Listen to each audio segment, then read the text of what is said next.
This critical EDH video is brought to you by Doot Loot, your one-stop shop for Japanese and Russian foils. If you spend $100 or more, you'll earn free entry into the largest online cEDH league this month.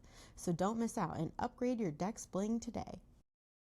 Then, welcome back to Keeping Tabs. You should ask Logan about the Kinnan picture. Don't. Actually, don't. Please don't. I don't want to. Don't go to our Discord and look for it. It's fine. Yeah, let's hope it's like deleted from the internet because it should be. Just imagine in your head what happens when there's a Kinnan, a Rogthrast, and a Rogthrast at the same table, and like none of them are able to win. It's kind of like that turn 3, turn 4, where they're like, "Ooh, Cradle." Yeah, they all just start jorking it. They all did start jorking it. Yeah. Yeah. Enough of that. Well, yeah. Welcome to Keeping Tabs. This is for January 22nd, 2026. It's just me and Austin today. I know we had like everyone on last time, but it actually kind of like overloaded our recording software, and that's, it's fine. Yeah. Yeah. But we are going to different events. Like I'm going to the West Coast, you're going to the East Coast, and we have an interesting weekend ahead of us. We're going to be almost as far away from each other as possible in the United States. True. Yeah, like we'll be literally on the opposite sides of the coast. We'll be looking at 2 different oceans. Yeah, that's the critical EDH special, just coast-to-coast coverage of cEDH. Yep. But it sounds like Jordan's are going with you now, which sounds awesome. Yeah, we'll talk about some of the reasons why people are shifting over, why Jordan shifted over. Yeah. In a minute, but yeah, I wasn't expecting a companion. I was going to meet Tim and Doot there and hang out with them and help set up for the tournament and stuff, but Jordan's like, "Can I tag?" I'm like, "Yes, like please." Wait, so you guys are flying out tomorrow morning, yeah? I'm flying out tomorrow morning. When this is being released, I will be on a plane. And then Jordan will be out the next day.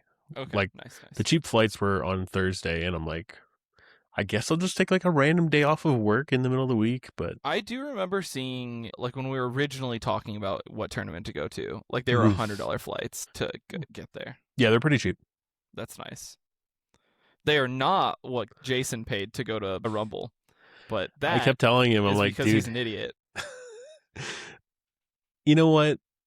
We can give him a hard time, but like the dude is certified 2,000 plus elo. He is one of like 4 people that's 2,000 plus elo. Yeah. I feel like what happens is I funnel elo from all of our locals and then just directly to him. He's like, yes, Austin's going to win and get top 4, and then I'm going to beat Austin in top 4. Dude, it happens every time, man. It makes me so mad. It happens to me too. I had a win this weekend. It made me so mad. Raul just ended up having a Boseiju, and he's like, "Look, I have a Boseiju, and I can either stop you from winning and lose to Jason, or I can just like let you win." And we're like, "It's finals, so we can't like really do a draw thing." Yeah. And I was like, I'll let you guys, like, we can draw because I was in first seat. So I was like, yeah, I'll take the silver points or the bronze points because that was a bronze event on Saturday, unfortunately. And then he's like, how about we just restart? And I was like, fuck it, let's do it. You guys restarted finals twice, like 3 right? times. Or 2 or 3 times, yeah. Yeah. But in all jokes, like this is an emote in our Discord, like a sticker you can use there if you're in our Discord. But we do want to congratulate Jason. Like it is quite an achievement. It's something I want to try for this year is to get 2K plus, but it's gonna be hard. Like I have to win a lot, and that's, you have to have like a 50% win rate, like legitimately a 50% win rate to get to this. Or just like go on a really good streak, and like yeah. Or if you just go to casual commander events, you can just steal all the new people's elo. Because I think they all started like that's a hack. They all started like 1550 or something. Wait, what's up? Like all the new players started like 1550. I think so, and then like it was Chadbot, right? That like went. Like, his store owner was like, come teach these players what cEDH is, and he's like, okay, and just 6-0'd a bracket 3 tournament because Rogthrast plays only bad cards. Yeah, he's like, my game changer is like Mystic Remora or something. And no, it was Cradle. That was it. Like, it was Cradle, and like he wasn't even on a Force Will. Like, yeah, you don't need to be. And he just scooped up like 300 points of elo like during the tournament. All right. we did want to talk about the events we're going to. I'm going to Breach the Bay along with Jordan now, which is really, really cool. This has got, I think, 120 plus players already. It's hosted by Doot and Merlion Games. It's going to be at a Dave & Buster's in just like south of San Fran. And I'm just like super excited. It's going to be 65 degrees. There's a buffet. Dude, why are you talking about the weather? No reason. Yeah, I mean, there's like food, really, really good pricing. Where's the pricing? I think you passed it. It was the altar pricing at yeah. the bottom or something. No, here. Oh, okay, nice. You can pick from, if you're first to fourth, Underground Sea, Volcanic Island, Tundra, Tropical Island, Masterpiece Soul Ring, or a Japanese Cradle, Japanese Mox Diamond, Japanese LED. I want the Mox and the LED. Maybe I'll take the Mox and like a Cradle if I get top 4. I don't know. Okay. Yeah. What would you pick? Well, I already have a diamond and an LED. I would probably stick to the duels. I'd probably try to grab my Tundra and a Trop. I just feel like it's like not as worth it as like a Cradle though. Yeah, that's probably true. Cradles are what, $1,000 now or something like that? They're getting insane. Yeah, so it's probably Cradle. Just like I'd go for value in reality. A Japanese Cradle's dope. But even top 16, when I was in Japan, dude, I actually like almost bought a Japanese Cradle before Rogdrass was a thing. You should have. And I was like, dude, this card's sick. It was like 500 and, I don't know. It was like $500 or something like that. And I was like, fuck, dude. But I don't want to buy a $500 card. And then, I come back and the card's $1,000 now. Yeah. I don't know. I keep thinking like things are gonna peak, and then nope, they still keep going up. I'm like, this market is such a bubble on some of these things. The reserve list stuff has gotten bad, and it's only getting worse because of pre-modern too. So pre-modern just got like released on MTGO, and it's blown the fuck up in the format. And so a lot of these like diamonds have gone up like a lot, cradles have gone up a lot. Survival of the fittest has gone up a lot. So it's pretty crazy. Yeah, I just saw this as well. Gold made these giant banners for the event and for Dude, and like that's so gas. It's so cool. Not much to say about it, but it looks sweet. I wonder where he like got that stuff printed at. I don't know, and like I just like the idea that some of the art is being used in other ways besides playmats, because playmats are cool, but I have 30 or 40, I have to figure out what playmat I'm using tonight or this weekend. Dude, it's the Play Nice mat. We're sponsored by Play Nice. It's got to be the Play Nice mat, huh? Every time I'm like, that's my lucky playmat. Like, I got to use the Play Nice mat. Dude, I really wanted to bring the Crombat mat just because it's like a 1 of 10, You should do that. The staff one. I like that. But we are sponsored by Play Nice, so I should probably use that. So plus, like, you can take pictures of you playing on your Play Nice mat, and I'll send you pictures of me playing on my Play Nice mat. True. 3,000 miles away. And then you're going to Royal Rumble with Jax and Jason. Yep. So we're going to Rumble. This event just hit Diamond as of 10 minutes ago, maybe? Yeah, something like that.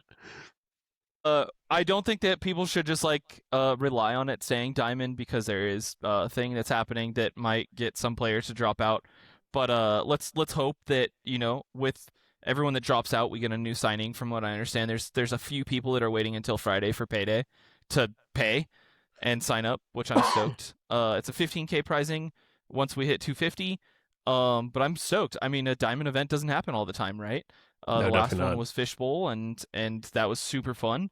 One other thing that I really like to talk about this is it's a top 40 cut, which we've been advocates for trying for a while, and we're doing with Siege. But yeah, the event we're running in the summer is going to be very similar, top 40 cut. I think we're just doing like all Swiss on day 1 and then top 40 on day 2. I think so, yeah. But yeah, it's still good to see the top 40 cut, especially at these larger events. Yeah, I'm a big fan of this idea. Yeah, for those of you that don't know how top 40 works, basically top 8 get a bye, and then the 32 players will play for the remaining 8 seats in top 16. Yeah. Yep. Yeah, I mean, it gives incentive for people to jam basically, and then or to like Well, actually to like win. games. Yeah. You want people to And win then and do well in like Swiss. it essentially just makes your like winning in like round 7 or 8 or 7 like actually formatted as a win and in into the format, whether than or instead of like having to do tournament math and figure out who has the best chance of getting there. Yeah. But yeah, I like it. I think it's gonna be really fun. I'm stoked. Yep. Here's why we're showing a little bit of concern Yeah. for this event. I worked as a weather observer for the FAA for 8 years. And weather observation is not weather forecasting, but I was trained and employed by the National Weather Service. And this is not something that I've seen in the 8 years that I was doing that. Yeah. This is a generational storm that is being predicted over this weekend. Yeah. There's a non-zero chance that our flight home might not make it. Let's just say that. Well, not only that, but like you guys are flying into Boston and you have to drive a non-trivial length to get to the event. Correct. From what I understand, is the Friday shouldn't be impacted that much. No, I'm not worried about you guys then, right? The Monday because like, is rough. well, it's going to start. So specifically for this event, the snow and the weather is going to start Saturday night into Sunday morning. Yeah. And then it's going to go all day Sunday into middle of the day Monday. Yeah. So I don't like it's saying that they're expecting 10 inches of snow ish on I'll Saturday. show you that in a second too, but I wanted to show this because this is the like, okay, I can kind of see like some outlined areas. It might be hard for you guys to see, but like this is just saying hazardous cold up here at the top. Okay. And then this middle band is heavy snow. And then here's the date. So starting the 24th here, 24th to 25th in like Virginia, and 25th to 26th up in Rhode Island, south tip of New York, etc. And then for those of you not going to these events, you really should pay attention to the weather because freezing rain in this pink area is supposed to be like 2 inches of freezing rain. And that means like down power lines, you'll probably lose power. These areas are not prepared for this type of weather. Correct. So please like do some grocery shopping, do some basic prepping. You don't want to be caught out in this type of weather. It's really, really bad. Yeah. Or it has the potential to be bad. The freezing rain stuff, like the fact that we're supposed to be dodging it is giving me a lot of hope. Like I can deal with heavy snow, especially in like an area that is used to heavy snow. Like that is also giving me some like reassurance. The freezing rain stuff, and from what I've like read about it, is like, oh, they like that's fucked. Like they are all losing power. The main problem I foresee for you guys is that it's supposed to be bitter cold. Yeah. So this snow is not melting on contact; it's immediately sticking. Mm-hmm. Providence, Rhode Island, the 24th of Saturday is supposed to be a high of 17 degrees and a low of 7. Yeah. Sunday it'll be 19 and a low of 18. Monday it'll be down to 6 degrees and a high of 23. Yeah. So it's supposed to be really cold. It's gonna be cold for sure. The good thing is that at least me and Jax are avid snowboarders and have the gear to get through this. Yeah, I mean, had to dig out this jacket. Look at this thing, dude. Look at this big jacket. It just comes with like travel, right? It's something you have to be aware of and prepare for. Yeah. I'm not in any way encouraging people to like cancel your travel plans or anything like that, but this is significant. And if you're not prepared for it, you're going to be stuck in shorts in Rhode Island with like 13 inches of snow. And that's not where you want to be. All right. So what's the over under on Jason wearing shorts and flip flops? He's already asked, and I'm like, no, dude, like you cannot. You don't understand how cold it is. I literally don't think I've ever seen him wear shoes. I think he has to for work, technically. Okay. This is something that the National Weather Service Atmospheric Prediction Group has put out. Mm-hmm. So they're saying it's a significant winter storm, moderate snow impacts in these areas, and this is the chance. So like Rhode Island's in the 90% chance area. and this is very current as of the recording of this. Heavy snow above 12 inches in like most of these areas, which is just insane. A lot of ice. So snow and rain, especially where these bands kind of overlap. And then this model is shifting northward, which means that as it does that, these areas like Rhode Island are getting hit by more of the center part, which is the heavier part of this storm. Yeah, I mean, it's definitely concerning. I'm,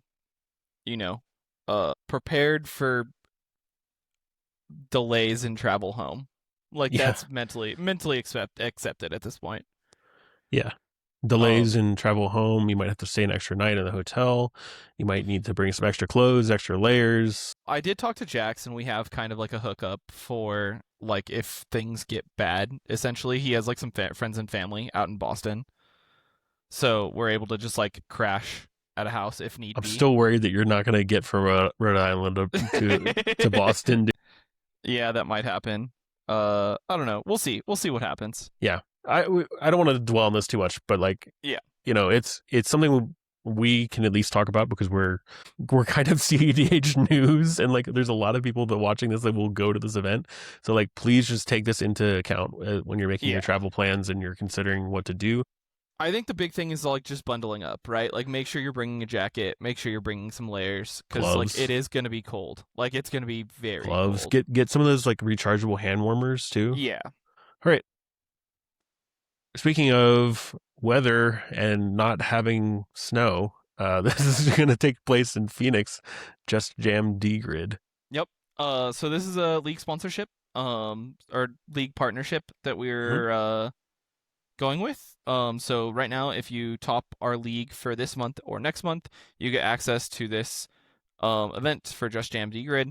It's out in Arizona. It's they're wanting it to be the event can hold up to like 400 people, so they're really trying to jam pack this thing.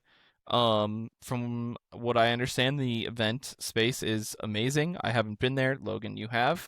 Best bathrooms of any cEDH event. I will maintain that. And Papa Squats was like, dude, like that's the thing you remember? I was like, tell me I'm wrong. And he's like, no, you're right. It's so funny. And it's being run by Jesse, which we had a great time talking with them out in Fishbowl. And I think they actually just had a really good run at a recent tournament. I forget. He's had a good run at like most tournaments I've seen him at. And he keeps playing Bruce Kamal.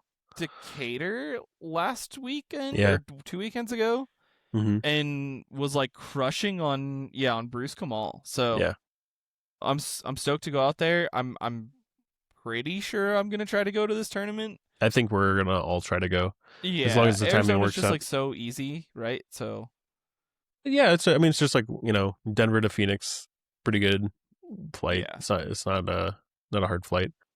The other thing is with this event, I really like to see events run by players and people that are just involved with the community.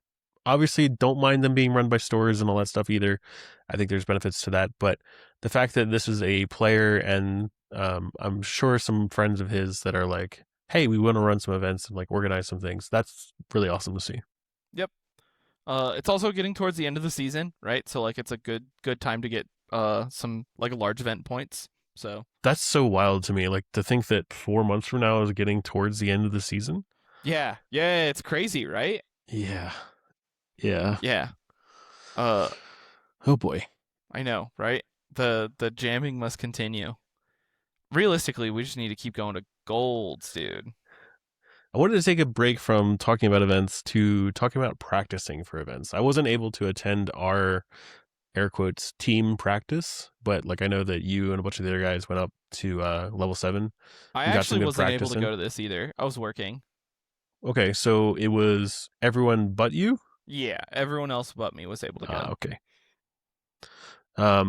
But apparently Jordan said that like we got into like a 3-hour game with like a 60+ storm count and a largely unresolvable stack. And I'm like, yep, that's the Denver special. That's what we thrive in. What we're known for. This sentiment here that's like, I've never been caught in one of these and it seems like it's dreadful to watch. I'm like, I don't know. This is kind of like what the format's about to me. So I like understand the sentiment of like it being hard to watch, right? But like if you have like the right people in this game that are comfortable in that game, then it's so fun to watch just people being like, all right, trigger, trigger, trigger. Okay, cool, that's done. All right. Like, oh no, I want to bury that one. Let's mark that. All right, let's keep going on top. Like, it's really, really fun to watch like experts at this spot play in this game. Yeah.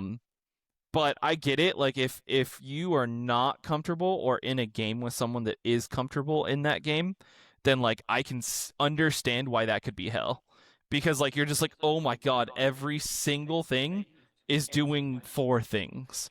I don't think it's hard to watch, or like not fun to watch. I think it might just be like hard to follow because there's just so many things happening, and maybe you step in and you're like, you don't have the context for everything that happened before, and you're like, why are we fighting over like a smothering tithe or something like that, and why is the stack like 30 spells long?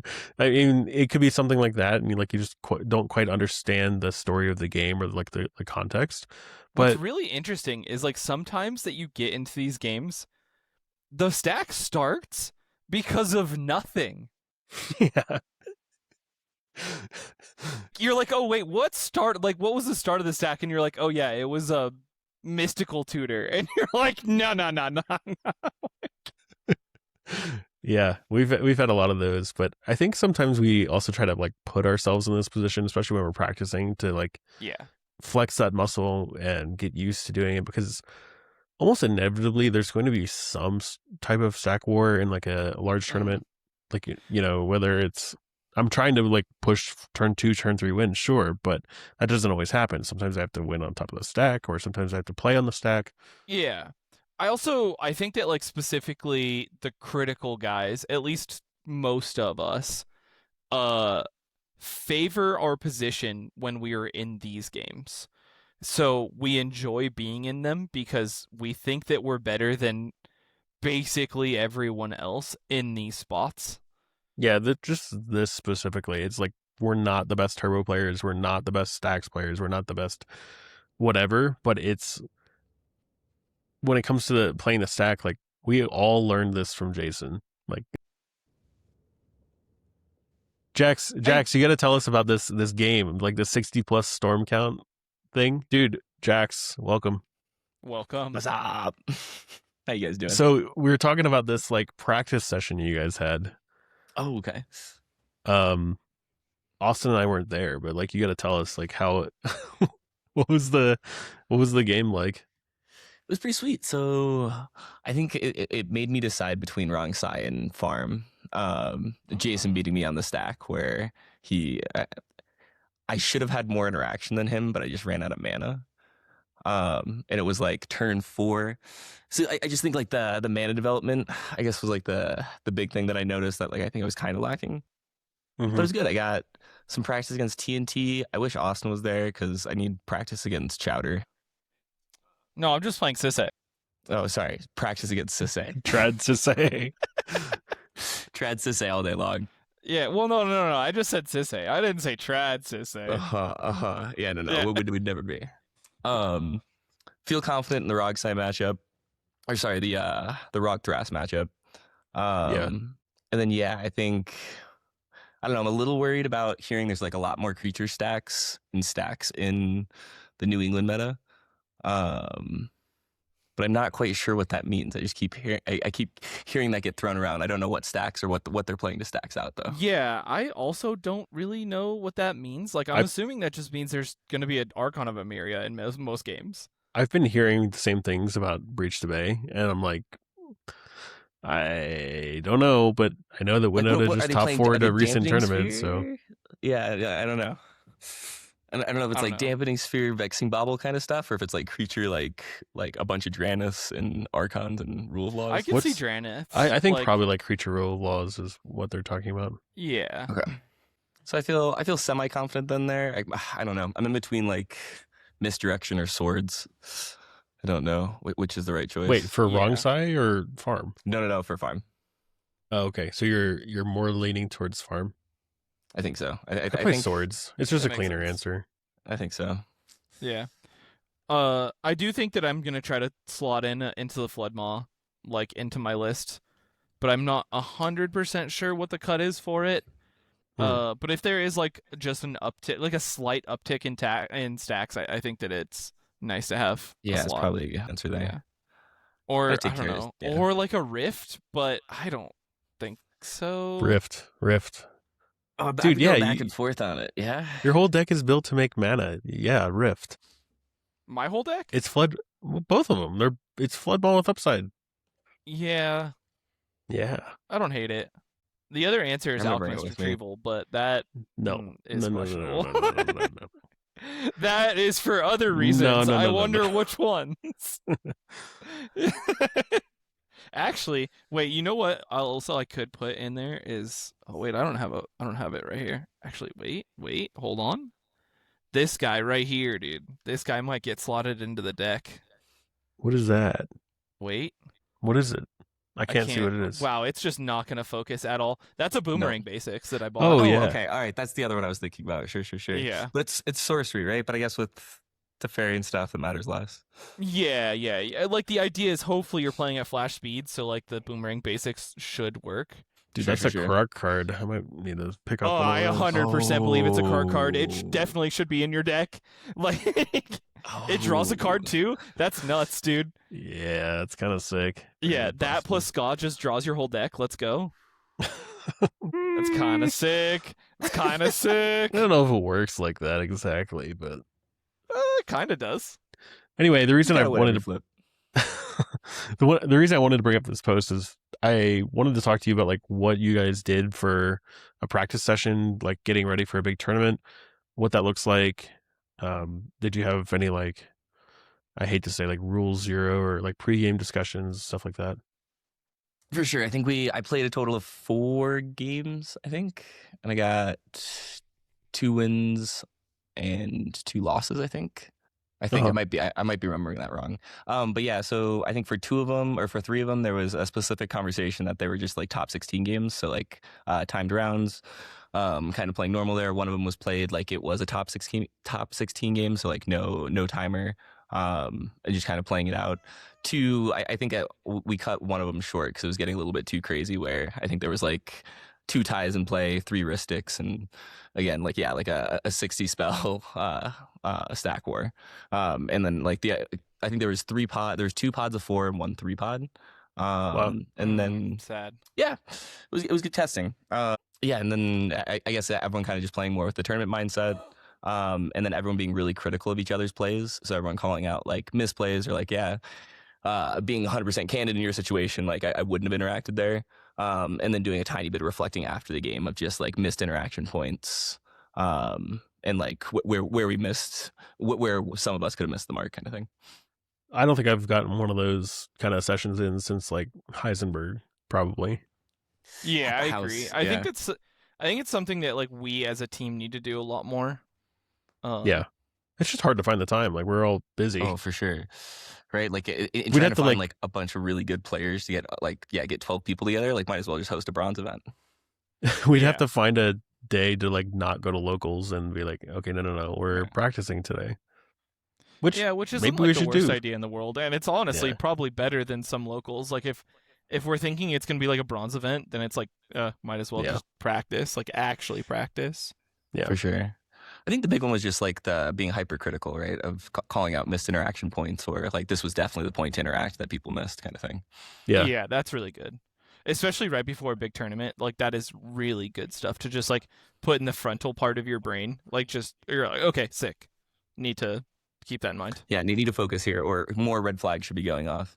I wanted to shout out to Jason and Austin for top fouring, and also Raul and Pigeon from MTG Basics for top fouring our locals. Like, what a sick lineup. Like, this is that game you were talking about where you guys are like, this game's scuffed. Like, we're gonna restart.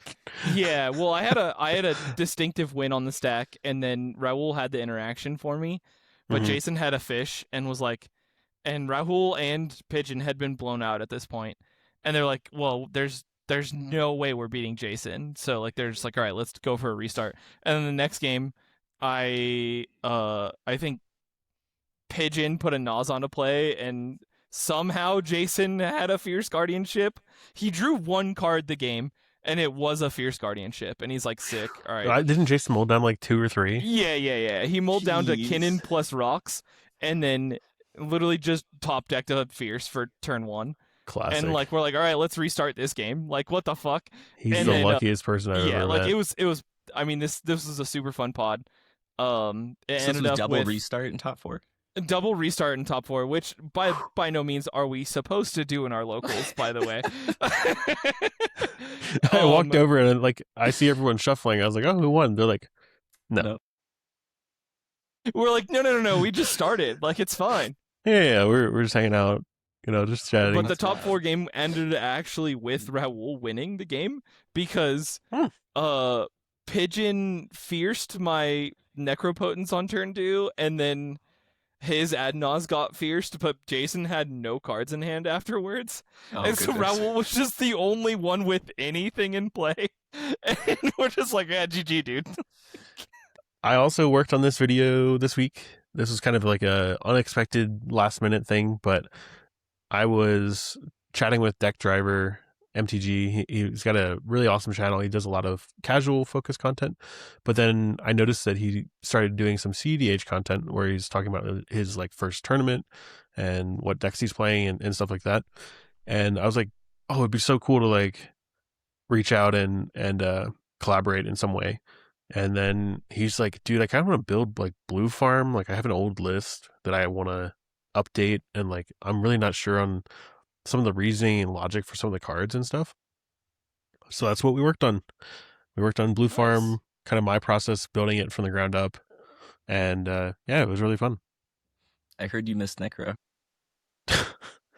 God, it's so No, crazy. you just don't want to put Necro in a deck that's brand new to someone. Like, No, 100%. I Like- thought it was so fun.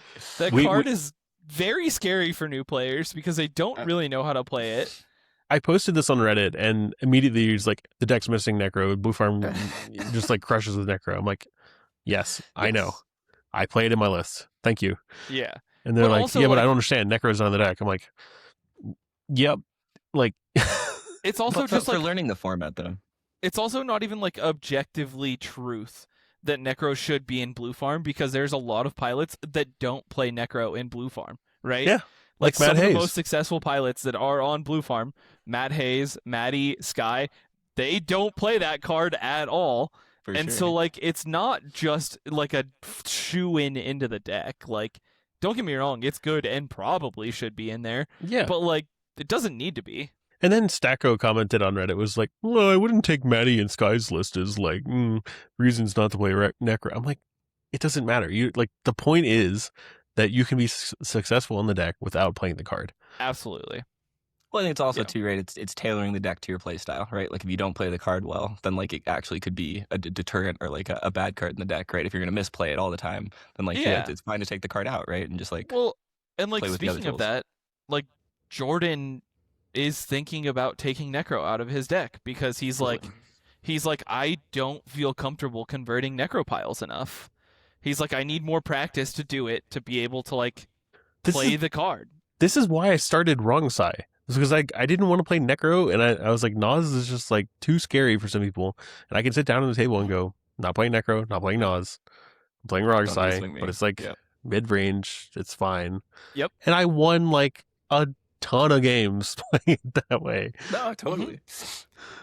Yeah, I think it's like absolutely not necessary. I do think that it's an incredibly good card. It's one of the best cards in our format. But if it's not something that you're comfortable with, you don't need to play it. Like that's as easy as it is.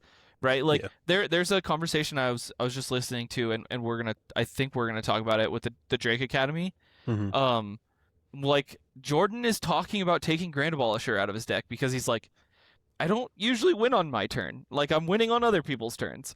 I don't necessarily need the card. And it's like, that's not his playstyle, so he doesn't need the card, right? Like, I'm not saying take Grand Abolisher out of your deck, right? But like, You should take Ranger Captain out though. unless you But can you can Soul Cauldron Savines it it for at- some reason. Sure. So Savines it at instant speed though. Yeah, you can Savin's a land too. Like, I don't care. Yeah. But it's another silence sometimes when you need it. True. So I don't know. I He think and- like he just and play I cards had, that you're like- comfortable with. Matt and I had like a whole conversation about Necro off camera, and I was showing him Necro piles and stuff like this. I was like, look, it's a hard card to play and it's very powerful. There's no question about it. It's just hard. And like, if you're not comfortable on it, like, you don't need to play it. There's no, Mhm. there's, Well, and the there's decision 100 tree and, too. Like there's when do you 180 get good necro, cards in when farm, when to right? stick? Oh, sure. Like, okay, we'll put another good card in instead. And you can look at the deck and obviously there's no Necro, but you're not going to find another bad card in this deck. No. Yeah. Anyway. So, do you know where he's based out of, and if he's like going into any large tournaments? I'm not going to dox him, but he's based out of where Jace is based out of. Oh, wait, Jace. Yeah. Okay. Yeah, he's That's like, interesting. Jace actually commented on this video. He's like, oh, I met this dude in Houston. That's so funny. Jace has been on a heater on Twitter and YouTube lately. It's so funny. Yeah. We Tim and I were talking about this idea that, like, I think that there's all content that we follow and there's also content that we don't watch or don't want to watch. And that's totally fine, whether it's for one reason or another, whether it's the personality making it or just the style of content. Like, I don't want to sit and listen to Sam Black talk about Rock Thrast. Like, I'm just not interested, right? Sure. But Tim relates it to like watching tape for like football.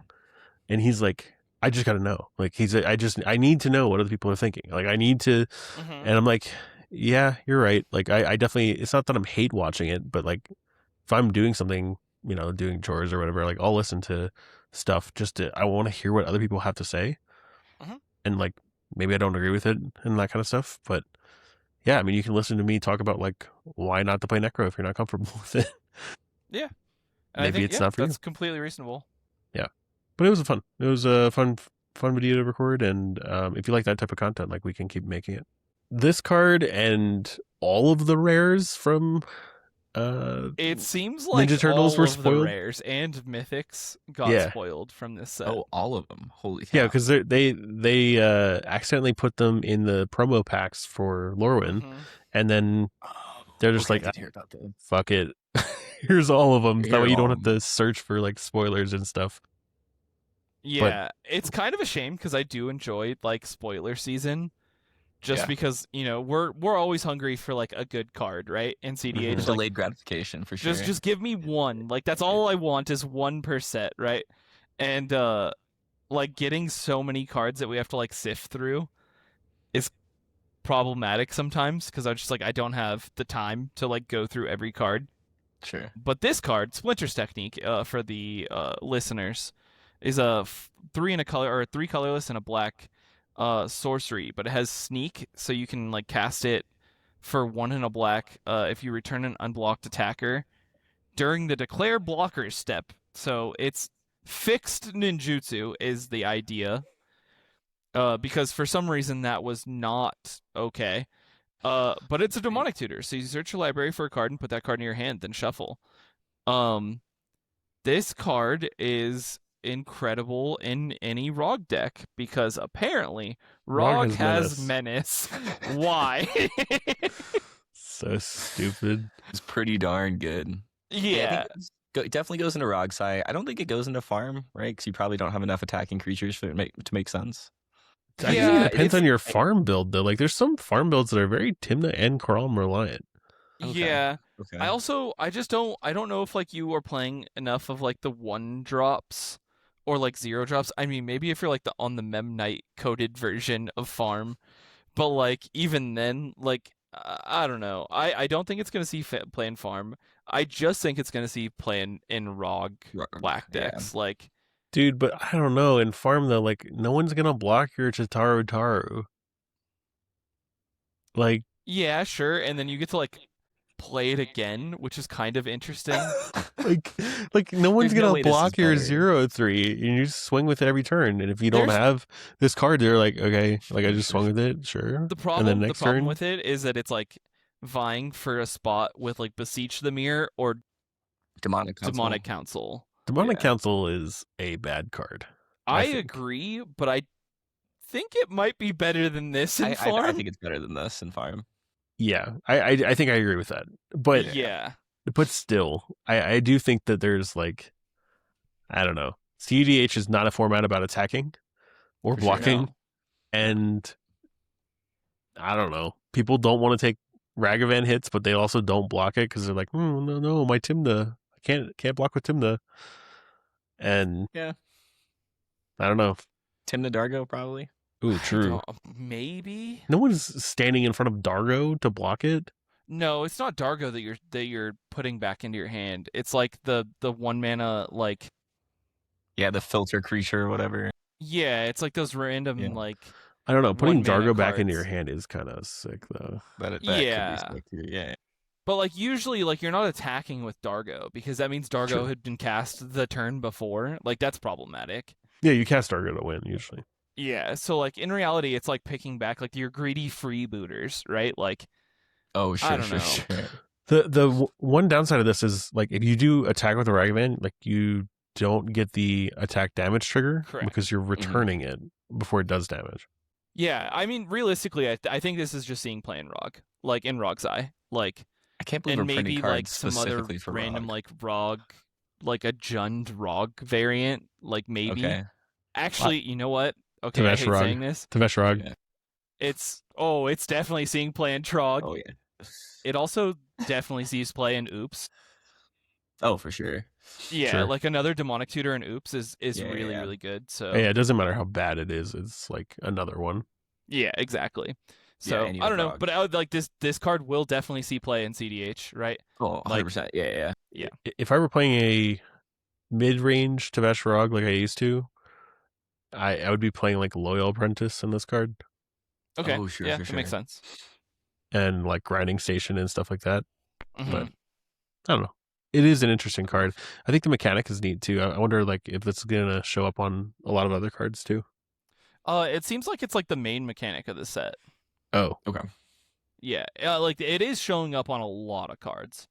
Some Okay. of them are interesting.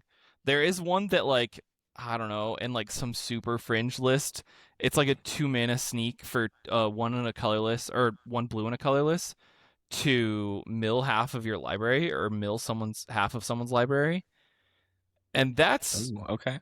interesting in some cases. Like oddly enough, like I would maybe play it in Master of Keys, which sounds crazy. it's like Oh, a yeah. crazy breach line. Yeah.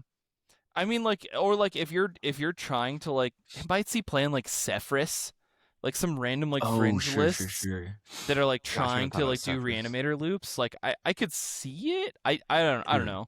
Like there's some interesting cards out there with sneak on them. So Okay. We'll have to keep an eye out for him. This card I saw and I was like, whoa, this is crazy. It's yeah, one green. It's called Party Dude. It's a enchantment class, so it's got the like the level up thing. When it ETBs, each player creates a food, which is not really anything. There's like cabbage merchant stuff, I guess. Hazels possibly. Right. It's not Sure. really much of anything, right? 1 in the green, level 2. Whenever an artifact an opponent controls is put in the graveyard from the battlefield, you draw a card. Yeah. So there's a lot of comparisons between this card and Viridian Revel, I think is what the card is called. Yep. It's a 3 mana enchantment that says whenever an artifact is put into the graveyard from the battlefield, you draw a card. I think this is just a direct upgrade to that card just because you can split the cost. I also think that there's This is also little bit of one a weird green. upside to like be able to attack on it. But yeah, I think the card, like, it might see play. The more and more we see the treasure strategies get better and better, the more and more that these cards look more and more interesting, right? I don't know, like if you're playing like a super low color green deck and you're looking for draw engines, I think that you should really start considering stuff like this because I think you'd be surprised on how often artifacts are going to the graveyard. We don't think in of our format. we don't think of like treasures going to the graveyard because they're tokens. We just like sack them. Mhm. But what actually happens is when you sacrifice a token, it goes to the graveyard and then leaves the grave. Like it's not in the graveyard anymore. It still goes to the graveyard.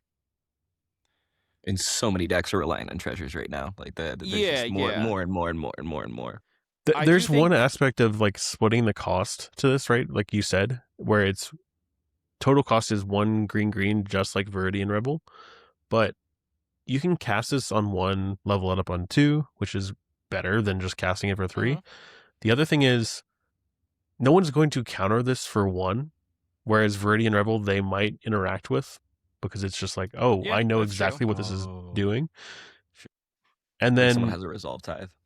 you can do stuff like in Kinnan, you can transmute a Dizzy spell for this. Oh, that's interesting. I But are don't you know ever how doing that over Remora? over a fish. I mean, if you have Yeah. fish, If you already have already. fish, I'm just saying. Yeah. Fair. I also think like cards like this, like if you're playing Culling Ritual, like then this card looks a lot more interesting because you're Okay. like giving people the food, right? And then, so like your Culling Ritual can just like be an actual ritual. I think that's kind of cool. Yeah, Calling- but unfortunately you don't get the effects of No. I'm Like just the saying level like 2 it's with the Culling additional Ritual. upside of the card. sure. Yeah. Sure. Yeah, there's a lot of text here, a lot of interesting things that are like maybe it's not like printed on the card, but it might play better than it looks. Also, it has not been only one time where I've cracked a food for life if I've had a Necropotence in play. Giving Rogsai foods and somehow punt the game, you know? I definitely have done this where I'm like, oh wait, I have a Cabbage Man and a Necropotence. I need to just like use some of this mana to gain 9 life, and I have 9 extra cards to get, right? Like, it's kind of interesting. I don't know if that'll ever come up, but it's kind of cool. I could see this seeing play in like Gruul. Like I think about decks like Kibo. Sure. You make your opponent sacrifice artifacts and you draw cards from this. okay. And like Okay. Gruul does not draw cards usually. Like Yeah. not through I any also- conventional Wheels. means. It's stuff like this that like is begging for a commander to be printed that like will Yeah. take advantage of something like this, right? Yeah. That like is more than Kibo when it comes to like sacrificing tokens or like your opponent's sacrificing tokens and Mhm. artifacts. Like I could see something get printed down the line in like 2 years that just like cracks this card in half. Yeah. Like Vandal Blast. Yeah, like Ooh, yeah, okay. just like Ooh, random okay. stuff, right? Yeah, they haven't printed Vandal Blast yet. They should probably print Vandal Blast now that this card is out. Yeah. But it has to say each opponent sacrifices all their artifacts. Why does it matter? So you can do. Oh, I guess it doesn't matter. Yeah, It doesn't matter. They go to the yard anyway. Destroy They them. do go to the yard anyway. Yeah. Well, anyway, it is cool. I don't know how much play it will see. It seems like a Wait, fringe. you don't even need to play Vandal. You can just play Meltdown. Yeah. Oh, sure. Meltdown for 0, just 1 mana. Yoink. Wait, that's an Yeah, ancestral wow, recall with wow. this card. Not if they have treasures because you're forcing them to crack the treasures either way, so you still draw the cards. Yeah. Yeah. That's kind of gas. I like that. I Maybe if don't, Trog was green. I don't hate it. I mean, like, you know, Colin Bennett says Aaron is street urchin's viable, right? So, like, Kibo could be viable. Yeah, You play it's this true. and Meltdown. It's true. Hard stacks Kibo. Stacks is coming back. Kibo stacks. That's dude. what I'll take. That's what I'll take to breach, dude. I'm gonna take Kibo. I have a copy. Death by I Monkey. have banana tokens and everything. That's Oh, so heck yeah. funny. Yeah. And then we're getting more Fallout stuff, but it's also like the TV show Fallout, not the games, Oh, not the IP.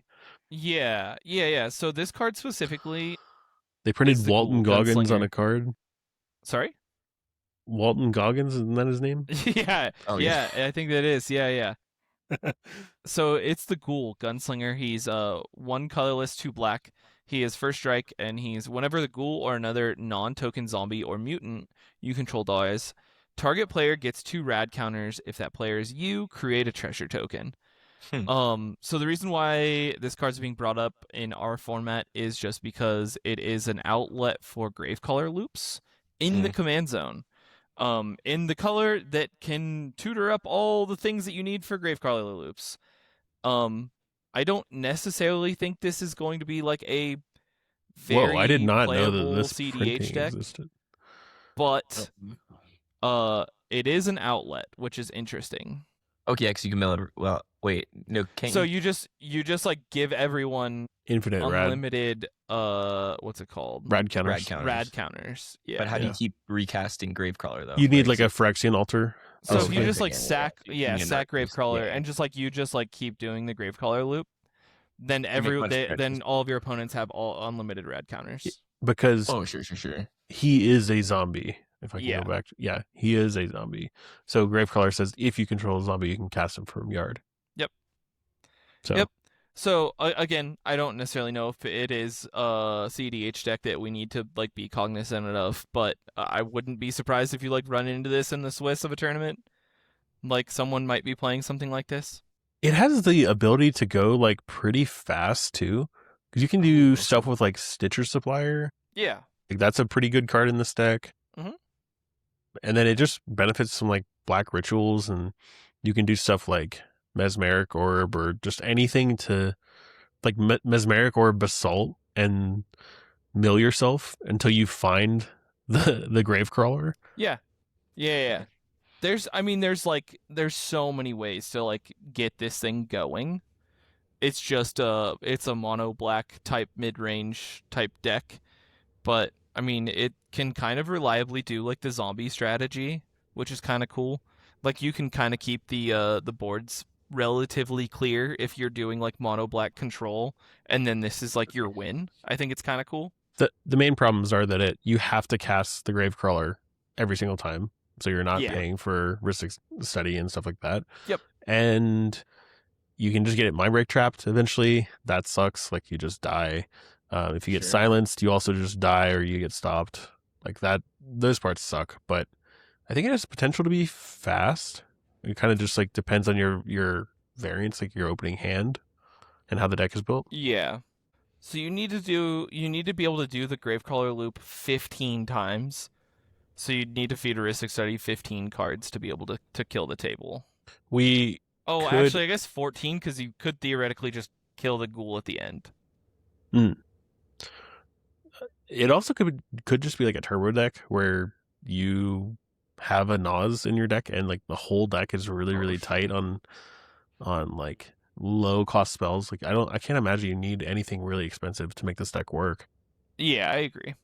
So Okay, I see it. I don't know. Competing for mono black braids, kind of in that spot too, right? As like a 3-mana commander, don't Get get the me Gravecrawler started on stuff. braids. dude. If JLo was back, I'd still be playing that deck. The deck was a blast. I mean, just get ready like next month, in my opinion. Fingers crossed.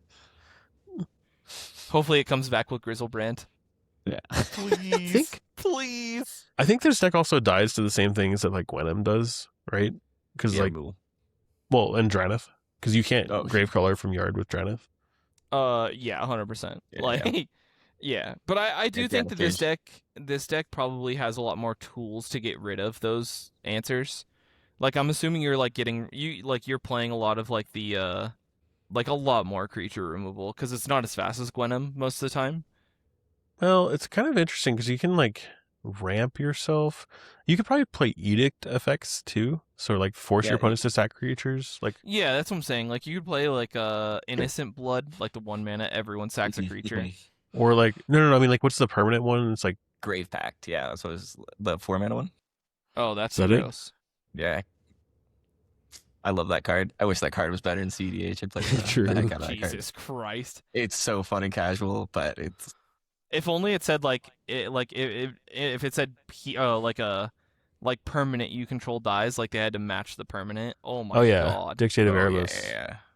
So like a fetch Yeah, land, Flash. everyone has to sacrifice a land. That'd be sweet. It'd be so good. It'd be Oh my so good. god.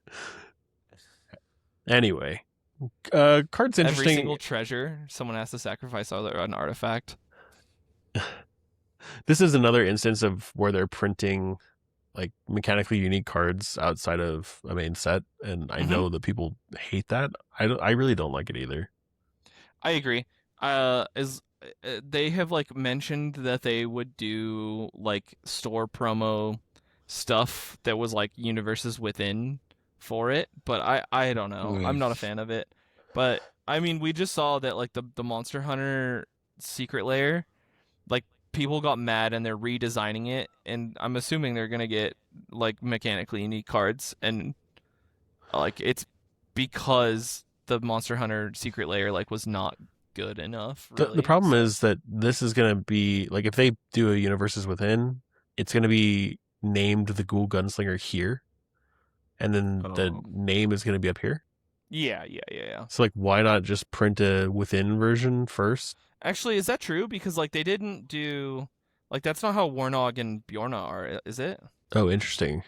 I guess not.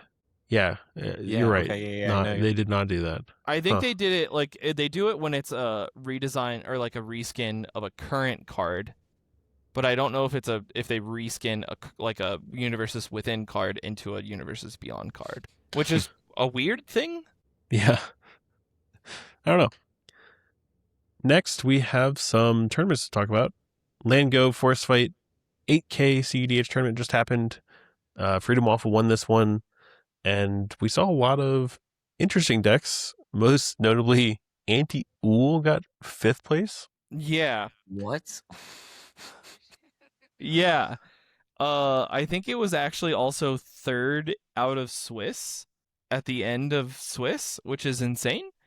But Logan, if you like pull up the deck lists, yep. I was like going through this, and first of all, like my casual love is -1/1 counters because I started in Lorwyn Shadowmoor. Did you play like the Scorpion God or no? What's the other one? Is it the Scorpion God? Yeah, Scorpion God's black or red. Yeah. Okay. Yeah. But this deck like scratches my itch. I really enjoy stuff like this. And I am like 90% sure that the reason why this deck was winning is because people just had no idea what it was trying to do. I appreciate this. I made top 16. Now time for more work. But what this deck is trying to do is it's playing like Undying combos, which is kind of interesting. So it has like Young Wolf in there. It has the Butcher Ghoul. Like it has a bunch of like these things that have Undying. But I think the main win con is Obelisk Spider, Devoted Druid, and Hazel's Brewmaster. And so what this does is with your commander, it lets you draw your deck, make infinite green, and kill the table. Which is insane. So like if you just have the Devoted Druid, Hazel's Brewmaster combo with your commander, then you draw your deck and make infinite green, then you can play your Obelisk Spider to kill everyone. Each opponent loses 1 life. Okay, sure. But that's when you put it on a creature. Oh, sure. Yeah. So it doesn't work with the food tokens. Okay. But there's also a Necrotic Ooze in here. Yeah, I was like, so you could like Necrotic Ooze your Devoted Druid with Moral Soul Hoarder. Like that also works. Oh yeah, that's... and then like Zulaport Cutthroat and the Undying combos. Yeah, so you can also do that with Deathrite Shaman if you have enough sorceries and instances. Is this Jun Tyam? Like that. Is this Jun Tyam? It's not Jun Tyam. But I don't know. I think this deck's like really cool. It's really really cool. I'm stoked that a Jun deck just got there. Like it plays like reanimate combos because you're on like Lively Dirge, and Nature's Rhythm is a 1-card win con in the deck. Like it's just kind of cool, and it has it's like Jund with that like controls the board relatively well. So depending on like the meta you're expecting, like it's wild. Oh, there's a Luxior in this deck. Yeah. See, there's a lot of like weird shit going on in this deck. Oh, we just lost Jax. Oh, he just messaged me. Lost power. Oh, rip.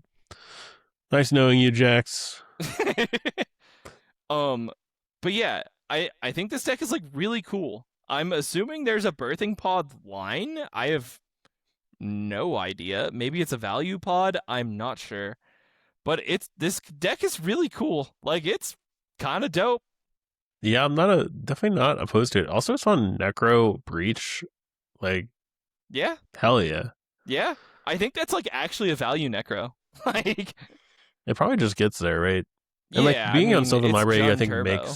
makes sense in this type of deck too. Yeah, and like realistically, like all of your actual win lines are creatures, which is kind of gas. Oh, Yawgmoth too. Yeah. Yeah. It's a cool deck. It's a really cool deck. And the fact that it was like played the weekend of Lorwyn release is like, that means I'm assuming they play tested a lot of this deck. Like, I don't know. It seems really, really cool. Big shout out to Generous Patron in the deck. It's like a 3 Yeah. mana draw 2, which is kind of sick. But yeah, we saw Tivit. We saw Jordan Drake playing his Unknown Commander. unknown commander that is absolutely tree farm. Oh no, dude, I don't know. It could be literally anything. We also saw like Crave was playing his Razakats TNT, so it's like 2 big Also, Unknown Commander could have unknown been commander, anything. yeah. There's a Tulane that made top 16, which is awesome. There's also wow. wait, is Jason the cabbage merchant that's in our Discord? I don't know. I think it might be. Where is this? Am I missing it? 17th place is the cabbage merchant. Shoot, I didn't even see. Which this deck, if you haven't played against it, is fucking gas. Like, it's really cool. Doesn't it just run on the premise that like oof doesn't stop it from making mana? Kind of. I don't know. I haven't seen it exactly. I watched a game with Jordan Oof's not in the playing deck against it, anymore. and him being like, I have no idea what this deck is doing. Sack 3 artifacts, put it onto the battlefield. Yeah. Dude, look at Jesus. Jahira. Look at Jahira, dude. To the Oh yeah, left of no, you. I know Jahira. I used to Bro. play. I used to play a cEDH deck that was Jahira plus. There was like a token background, like a green red one. Oh yeah. They made stupid amounts of mana. Yeah. and just like Okay. yeah. But Cabbage Merchant Jahira, bro? Kind of gas, dude. Well, it just makes more mana. It already Yeah. makes mana, right? But it now just makes double. Also, Sereth Steel Seeker, it's like right where your mouse was. Oh, no, sorry. Go to the right. That's my mouse that's on the screen. Whoops. To the right. Serenth there. Steel Seeker. I love this card. This card is Yeah. so powerful. Especially with a Cabbage Man out, like, pretty consistently. Yeah. It's pretty sick. This deck is really cool. This list does look familiar to the person that plays it in our Discord. So I'm stoked that he was able to turn 17th. Like, that's awesome that he like barely didn't make it, you know? This is where I want to see Mono Green be, instead of just like Zavala's fine, I suppose. I like Zavala. But like this is creative. Not to say that Zavala wasn't at the time, but like Yeah. this is pushing like what's possible. Especially I green agree. artifact deck, like that's so cool. Yeah. I Is it think on this an deck's Academy, like, really man? cool. Also just grinding station. Like, Yeah, it's your on plan to Academy, just man, like of mill course. people. Yeah. It's so sick. Yeah. Oh, that's so cool. Really cool stuff. Really cool stuff. What is Knight of the Sweets Revenge? I have no clue. When an ETB's It's just create a another food, Jahira. foods have tap add green. Yeah, it's a Jahira. Holy. Yeah. Deck is cool, man. Like, it's cool. Yep. All right. Let's go back to this. I did want to point out there's a Najila as well. I just like that people are playing these decks that haven't been seen in a while. Like you said, Tulane earlier, and like Najila, Tivit, Lumra got 4th. Ezeka got 3rd. Rowls. Yeah. I mean, like this is a I mean, really, also really shout interesting. out to Guy from Double Sleeved. Like, Oh yeah, getting 9th place, like, he crushed this tournament. Like, that's so good. yeah, it's really good. It's a pretty big tournament too, right? Yep. 105 people. Dude. Oh, wait, go all the way down. See that 0-5 Gwenum? That makes me sad. Oh no. That's rough. The writing's on the wall for that deck, man. I'm sorry. Dude, I said it immediately after I did well. I was like, don't do it. Don't play this. All right. Then we also wanted to talk about the Cosmic Crown results. This was crushed by Julian. Sunglasses. We went 6-0-1 on VV. And Zach Adler got 2nd. I don't know if I know. I just want to shout out Rupon. Winota. Like, Winota being in 4th place is wild. Like, we have been saying for a long time that it's only a matter of time before Sax starts being able to put up some results, or at least I have been saying that. And like, Winota, I mean, it got a top 4 in a big California tournament, right? Like, this is huge for them. Oh my god, I kept scrolling and the creatures didn't stop. There's 51 creatures in this deck. Wait, that's more than my like creature combo Helga deck. Dude, the mulligans must be terrible. Yeah, it's got to be. I mean, 28 lands? I don't know. It's just like no fast mana. You're just like, okay, creature. Well, they just might be on like no instants and sorceries, right? Like that's where it is. Yeah, but like you don't have like no mana acceleration. Wait, they're actually on 0 sorceries. Correct. They're on silence because it's technically correct to be on silence. Yeah, I'm surprised this deck's not on chant. In red white, I feel like you kind of want it. Dude, it's not on chant because they needed room for Ornithopter, okay? Dude, it triggers Winota. I mean, you're not wrong, but it's like... Yeah. I mean, it obviously did well. Like, it top 4 to I'm tournament. not... Like, this is crazy. Yeah, this is not me, opining about the deck or anything. Like, I've been thinking about this deck in the back of my mind since I started playing because this is one of the things that really made an impression upon me when I started playing the format was Winota. And there was a lot of it in our area, and I even had a list for a while, and like I enjoyed playing it. But I have never actually played against a Winota. It is an experience that you will not want to relive if they do well. Yeah. I could imagine. Like, I mean, the deck looks fucking miserable to play against, but I think even back then, puzzle. like we had Mana Crypt, we had Jeweled Lotus, like ways to get Winota out fast. Yeah. But now with like this is like land go, like you can play a dork or something, or like not a dork, but a 1 cost, 2 cost creature, sure, but like there's some of these that might make mana reduce costs, but like not really. Well, I'm assuming like this deck, I mean, it plays very similarly to like Time, where you're like putting out stacks first and then playing Winota to convert your said stacks into a win. Yeah. Yeah. Right. I would be surprised. I wouldn't be surprised. We're gonna see more of it if J-Lo comes back. Like I could see Winota making a comeback. I think we're gonna see the comeback of Winota before J-Lo comes back. Interesting. There's not enough decks running removal to deal with this. I agree. That is true. God, Blood Moon. Oh, fuck. And honestly, like you just start wailing on like Rogthras, not even farm. Like you just start wailing on the Rogthras player because like they can play through some of your stuff. Yeah, and then because they just have like enduring vitality. And they die, and the farm player's like, I can't play the game, and you're like, okay, now you're dead. Yeah. Farm like looks at Winota and they're just like, I cut my rift 3 months ago. Never cutting rift, dude. And then Magda, Rocco, like there's a lot of just like, dude, local Colorado local Hain, 8th place. Yeah, shit. On TK. On TK. Oh, I was gonna say Rupon is the guy who turned 0'd me in Fishbowl 5.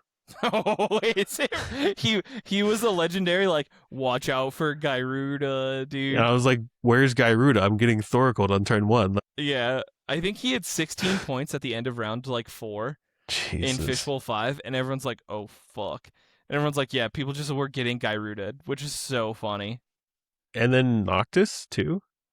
That's interesting. 13th place. BFF is the like brewing collaboration with Wayne and stuff like that. I think right? so, yeah. Yeah. So I mean, like they're always putting together cool shit. So and B-Sphere is the he plays in our league. Yep. And then Jacob's Bad Dog, he got 9th. Oh yeah. Okay. Mm-hmm. Wow. Yeah. Yeah. So like, I think I'm going to see a lot of these people at Breach the Bay. Yeah. Presumably. Yeah. I mean, it seems like a really cool tournament. I'm stoked for him. I'm a big fan of Daryl that like was like somewhat hosting this tournament. Yeah. So yeah, I mean, I wish I could have made it out there, but I wasn't able to. That's all right. There's plenty more tournaments to go to this year. It feels like there was one a week at this point. That's crazy. We had this thread come up on the competitive EDH subreddit. We all know that there's some interesting threads that get posted there pretty regularly. But I think if we can interpret this thread correctly, like it's probably worth a discussion. So I'll just read it and then we'll kind of try to dissect it from there. Poster says, let's be honest, we've all been there at some point. You play a turbo deck, you go for an early win attempt, an opponent stopped you, and you're out of the game. You play a grind deck, and your opponent goes for an early win attempt, nobody has interaction, everyone's out of the game. Nobody knows how that happened. Is it some sort of skill issue, or the goddess of fortune just hates you personally? Regardless, we have to get good. Is it optimal to just race because you can't effectively control 3 opponents? Or is it the other way where it's optimal to not be the turbo player in the pod since you can't fight through 3 opponents? I think we could stop there. Yeah. I think there's a lot of assumptions that happened in this thread and like in making this post where maybe we probably don't agree on the baseline assumptions. What do you think? Yeah, I mean, I agree. I think that they just kind of got in both situations, right? Like they were just on the losing end of the odds, realistically. Mm-hmm. Like if a turbo deck is trying to go for an early win attempt and like they stop you, like you gambled on the probability that someone had interaction for your turbo win, right? And like you said, hey, the odds are 65-45 or 65-35, and you know, the 35% just had it, right? Like, and sometimes you take those odds because that's what turbo players do. Like turbo decks in general are they are players that pay attention to probability more than anything else in this game. Especially in Swiss. Yeah, exactly. And then in the grind deck, like, you know, sometimes when your opponent goes for an early win attempt and no one has the interaction, like, they said they won the 65%, right? And, like, you also, as the grind deck, need to be able to learn how to grind. And, like, if you see a turbo deck, like, mulligan responsibly or talk to the table and be like, hey, like, this is the problem. Rogsai, we don't just lose, right? Like, guys, don't lose. To get to our game plan, we need to stop them from doing their game plan first, right? Mm-hmm. So I don't know. Like, I think there's a lot of assumptions that like they don't really know. Not necessarily know. Like, it's just inexperience, and also like uh they aren't comfortable with the probabilities of how turbo decks play this game, essentially. I hate thinking of the format as like probabilities because that is removing responsibility from you, the player. Yeah. And like, I have also never seen situations where you play a turbo deck, you go for an early win attempt, and an opponent stops you, and then you're out of the game. Like, when does that realistically happen? Like, okay, you send a Naz and you go down to 3 on like turn 2, and somehow your Naz pile doesn't convert, or like, what is the situation? Like, you Thassa's like, decon, and then like your Thassa trigger gets trick binded, and you have no library. Like, okay, yeah, like there's definitely like times where you like try to reverse the Oracle and then someone packs your Thoracle, right? sure. Like there's definitely times where like you kept your 4 and it's a turbo win and you have no backup plan, right? Like I see that happen more often than I think you do, I guess. But I think like being completely out of the game is questionable. But that's typically like a newer or less experienced player kind of flailing on like a turbo deck, I think. Yeah, I mean, like, also, like, I mean, I'll tell a story about this weekend where I was in a game with Pigeon and Jason and Raul, I think in Swiss, which is crazy. But, like, I had a turn 2 on the play, Breach win, and Pigeon had Fierce for my LED. He let my Breach resolve, but, like, countered my LED because I didn't have enough things in the yard. And it like pretty much blew me out, so I had to gamble for a fish, and then I discarded my fish, right? Like I was significantly blown out, right? Like, but I don't think I was out of the game. Like, I still have the Sisse plan, right? Like, it's significantly worse, but Sure. like I don't think I'm completely out of the game. And But you're not like dead. if you're completely blown out, then you're playing for a draw, right? Like, you're not Sure. out. Yeah, and honestly, like, if you're not keeping responsible hands because there's a turbo deck at the player at the table, that's a mulligan problem or a deck construction Yep. problem or both. And if you're on that grind plan for your deck, you're probably playing like, let's say you're playing Tivit or Farm or something like that. You can keep interaction, right? Because then your mana just develops you into your draw spells naturally. Yep. Your commanders. And it's not ideal, but it's better than losing the game. Yeah, don't I know. think this is just like looking at a single side of the coin both times, but like on the opposite sides, right? Like not seeing the other side of what happened realistically. But yeah, I don't know exactly how to answer this question because it's like very pod dependent and very That's what it says here. The answer will be very different in different pods. In a yeah, pod of exactly. Rogsai and triple TNT, that will be very different than triple Rogsai and the TNT.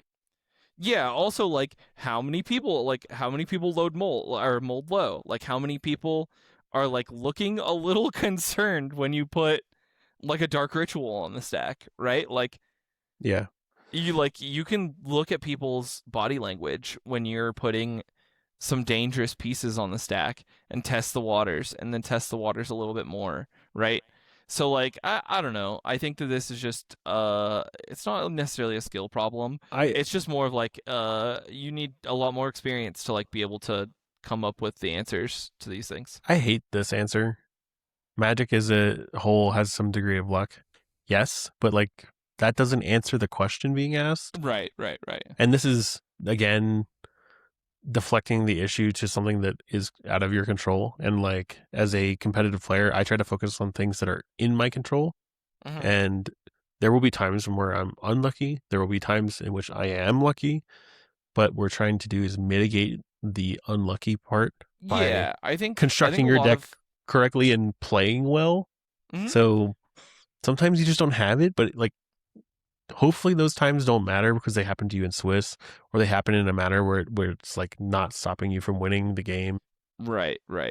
I think that like a lot of cEDH, and this is stuff that we constantly say in our Discord, of like a lot of it is like drawing cards, making mana, and like the third piece of it is like reducing variance, right? Yeah. So like being able to just like make your deck in a way where you're not folding to variance all the time, uh like it is the third piece of the puzzle, right? Like it really is. And I think that I totally agree, because I think the difference between cEDH and tournament play, just, let's say casual cEDH with friends and actually playing for a tournament, would be reducing variance and trying to iron out and make your deck as smooth as possible. Because if you are able to play consistently, it doesn't matter. Like you can come up against any situation and be like, oh, well, I have something for that, or it doesn't affect me for this reason, because I might not be playing the spikiest cards in my deck,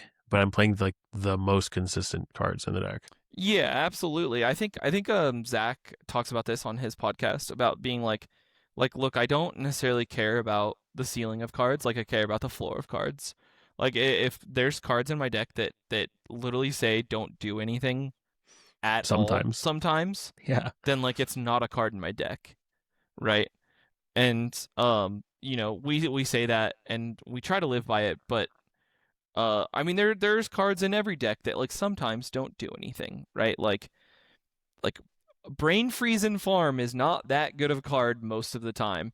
It's a little bit necessary sometimes though, right? Sure.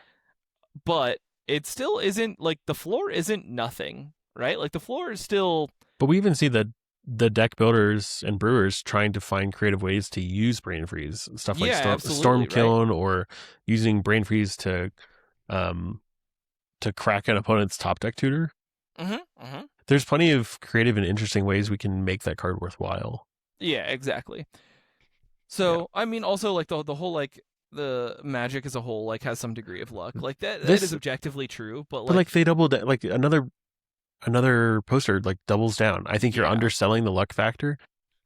We're in a singleton format, but you realize that Force of Will, Force of Negation, Pact of Negation, they're all counterspells. They essentially do the same thing. Yes, there's different aspects to them, but they're fitting the same slot. So like we're ironing out the fact that it's a singleton game. Yeah. I think that like saying this just like gives someone the excuse to not look at their gameplay and like try to get better, right? It's a form of cope. Like there's a lot of times where people are like, oh yeah, like I lost through variance, and like sometimes that is true, right? Like absolutely that happens. We can all agree on that happening. If you find yourself saying that you lost to variance more than once in like a short period of time, yeah, pause and look at what you're doing. but also like if that was true, like if we're saying like that this game is like so run by variance, like there would not be players like Jason and Waffle and people like and Snack Jason and would not you, exist. and like Yeah. what are we talking about here? Like there's people that like every single event that they go to, they top 16 it. Like that's not. And Jason complains about variance, but like he's like, oh, I still won that game anyway. Yeah. Well, that guy has the most insane luck No, stat but I've my ever point seen in is my that life, like you can complain about variance because it does exist. We're not saying that variance doesn't exist and it's not affecting our game. Like no, but you should try to reduce it. But it even does so in a non-singleton format. It doesn't. We've tried to iron it out as much as we can by running high card quality and cards that are essentially facsimiles of each other. Yeah. I mean, I don't know. Like, what is the functional difference between DT, like Demonic Tutor, Vamp Tutor, Imp Seal, Scheming Symmetry? Like, they're functionally the same card. A lot of the time, yeah. Like, right. It's, yeah. Anyway, I thought that this was interesting to talk about. I like seeing how other people view the game, even though I like disagree. And I think there is a fundamental problem of addressing kind of, if you're playing a turbo deck, how do you handle the other decks at the table? Or how do you handle another turbo deck? If you're playing a mid-range deck, how do you handle a turbo deck? Or how do you handle 3 other mid-range decks? Those things should change. But if you're trying to iron out variance, the variance is like the other decks you go against too. Mhm. So if you play cards with a high floor, like you said, they're more generically good in any situation. Right. Oh. Yeah, I mean, I think that like in the whole like how do you navigate like a turbo deck when you're playing a mid-range deck? Like the answer is talk, use your voice, right? Like in your mulligans, be like, hey guys, this is a problem. Let's work together here, and then stab each other in the back, right? Like, the answer is also just learn a turbo deck. yeah, like pick up a turbo deck and play it for 50 games, and like get to a point where you can achieve 25-30% win rate on it, and then learn the deck and go, okay, these are the patterns I need to watch out for. This is how I address it. Like, this is how people stop me. I've been stopped before, right? So if I'm able to be stopped and like it puts me in that situation, when I'm in their shoes, that's what I need to do to the turbo deck. Yeah. So this is another thing that like 60 card players like do a lot versus cEDH players, right? So I talk highly of Farm because I think that it can do both game plans very well. It can do the mid-range game plan and the turbo game plan very well. And like the answer is like you don't really know what they're going to go for until turn 1, right? Hey, sometimes the farm player doesn't know what they're going to go for, and then they top deck a Versic Study or they top deck a Necro, True. and then they're like, oh well, like, you know. True. Yeah. But one thing that like 60 card players pay attention to a lot more than cEDH players is like what lands people are fetching for on turn 1 and 2, right? So like Farm, if they are using a fetch land and finding a black piece of mana on turn 1, like you can assume the worst, right? Like, because like it's kind of accepted that like Tundra is kind of the most important land for them a lot of the time. And so like if they're fetching for a Tundra, you're like, oh, they're probably going to be playing Aristic Study on turn 2.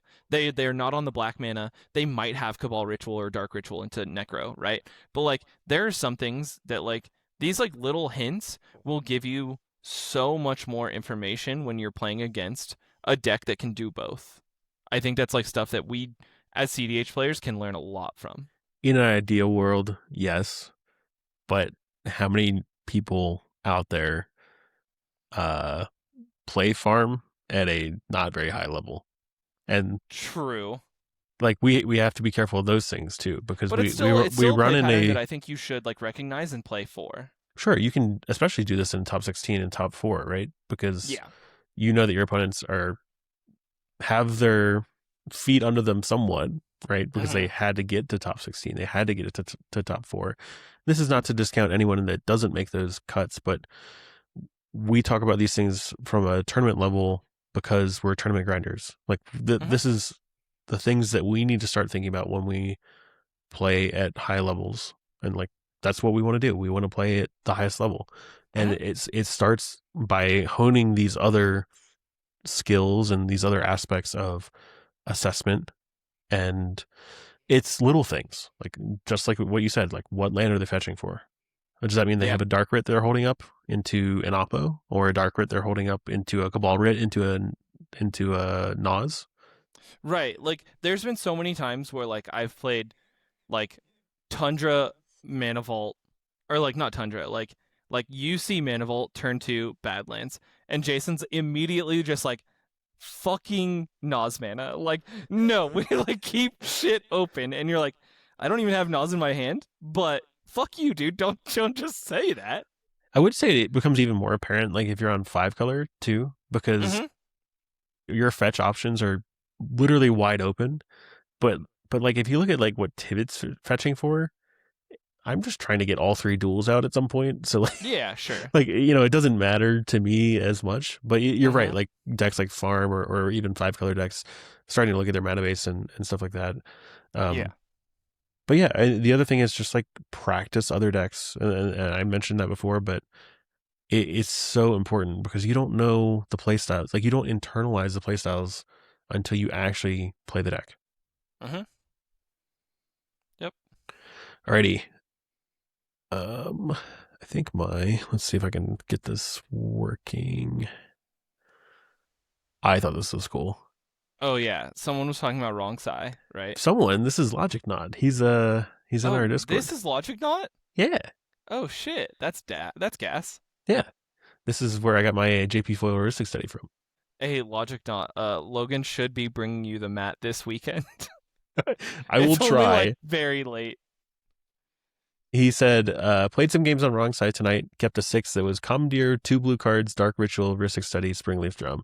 Commandeered a Lotus Petal, went to my turn, cast Rograg, cracked the Lotus Petal for a black, cast Springleaf Drum, and slammed the Heuristic Study. So gas. Hey, that deck will do whatever it can to put a Heuristic Study into play, and I love it. Have you ever seen Chappelle's Show? Yeah. Where Tyrone is like... He's like, that is that deck with Heuristic Study. He's like, you guys got some Heuristic Study? Or... I think the concept of this art for Commandeer, by the way, is really, really cool because he's like stealing the entire train. Yeah, it's so sick. But I hate the border. Like I can't stand it. But anyway, yeah, I think that Rogsai, specifically Wrong Sai, it like fell off because I stopped playing it. Other people stopped playing it.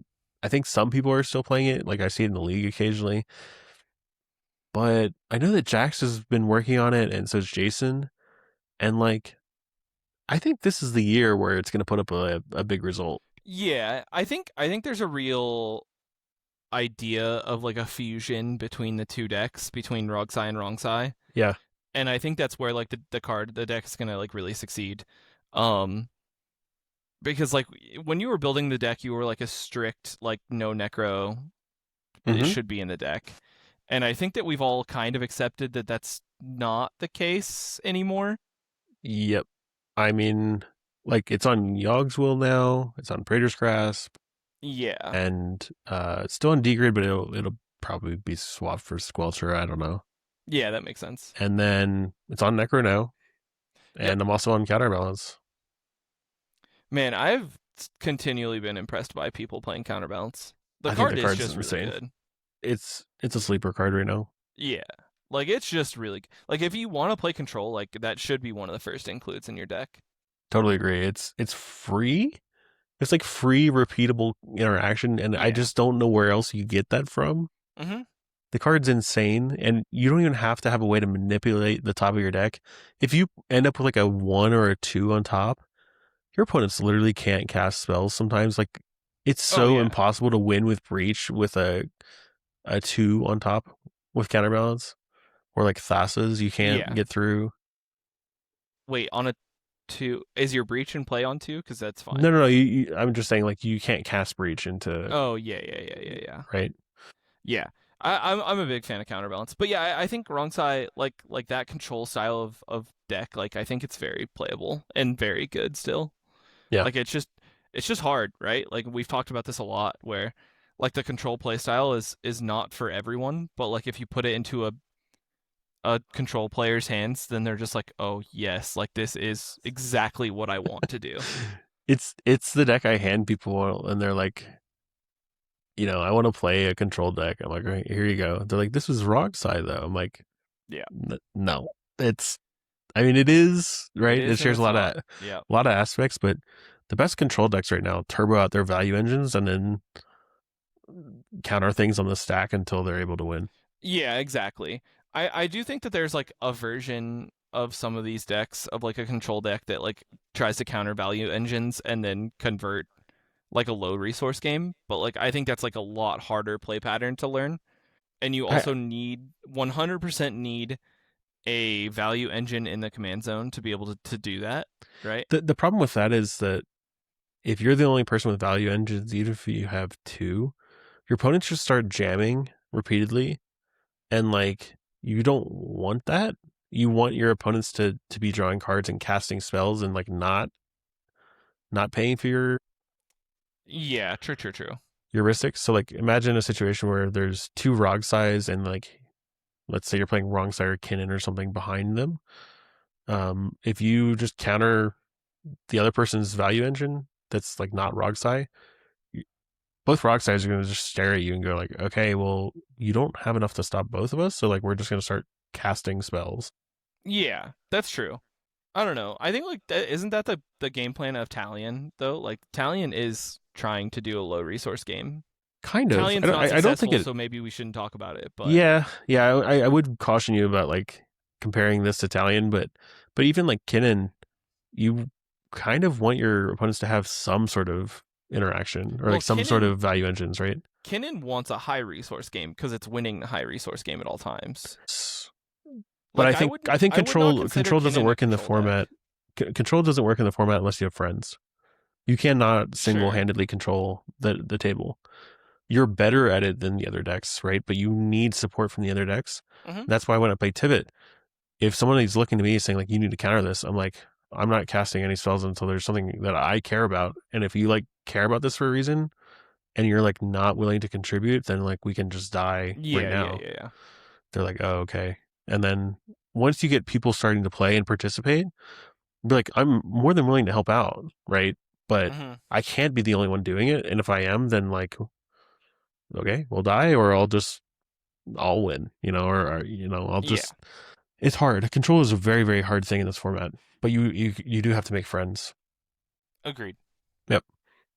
And then the last thing I wanted to talk about officially was locals this weekend.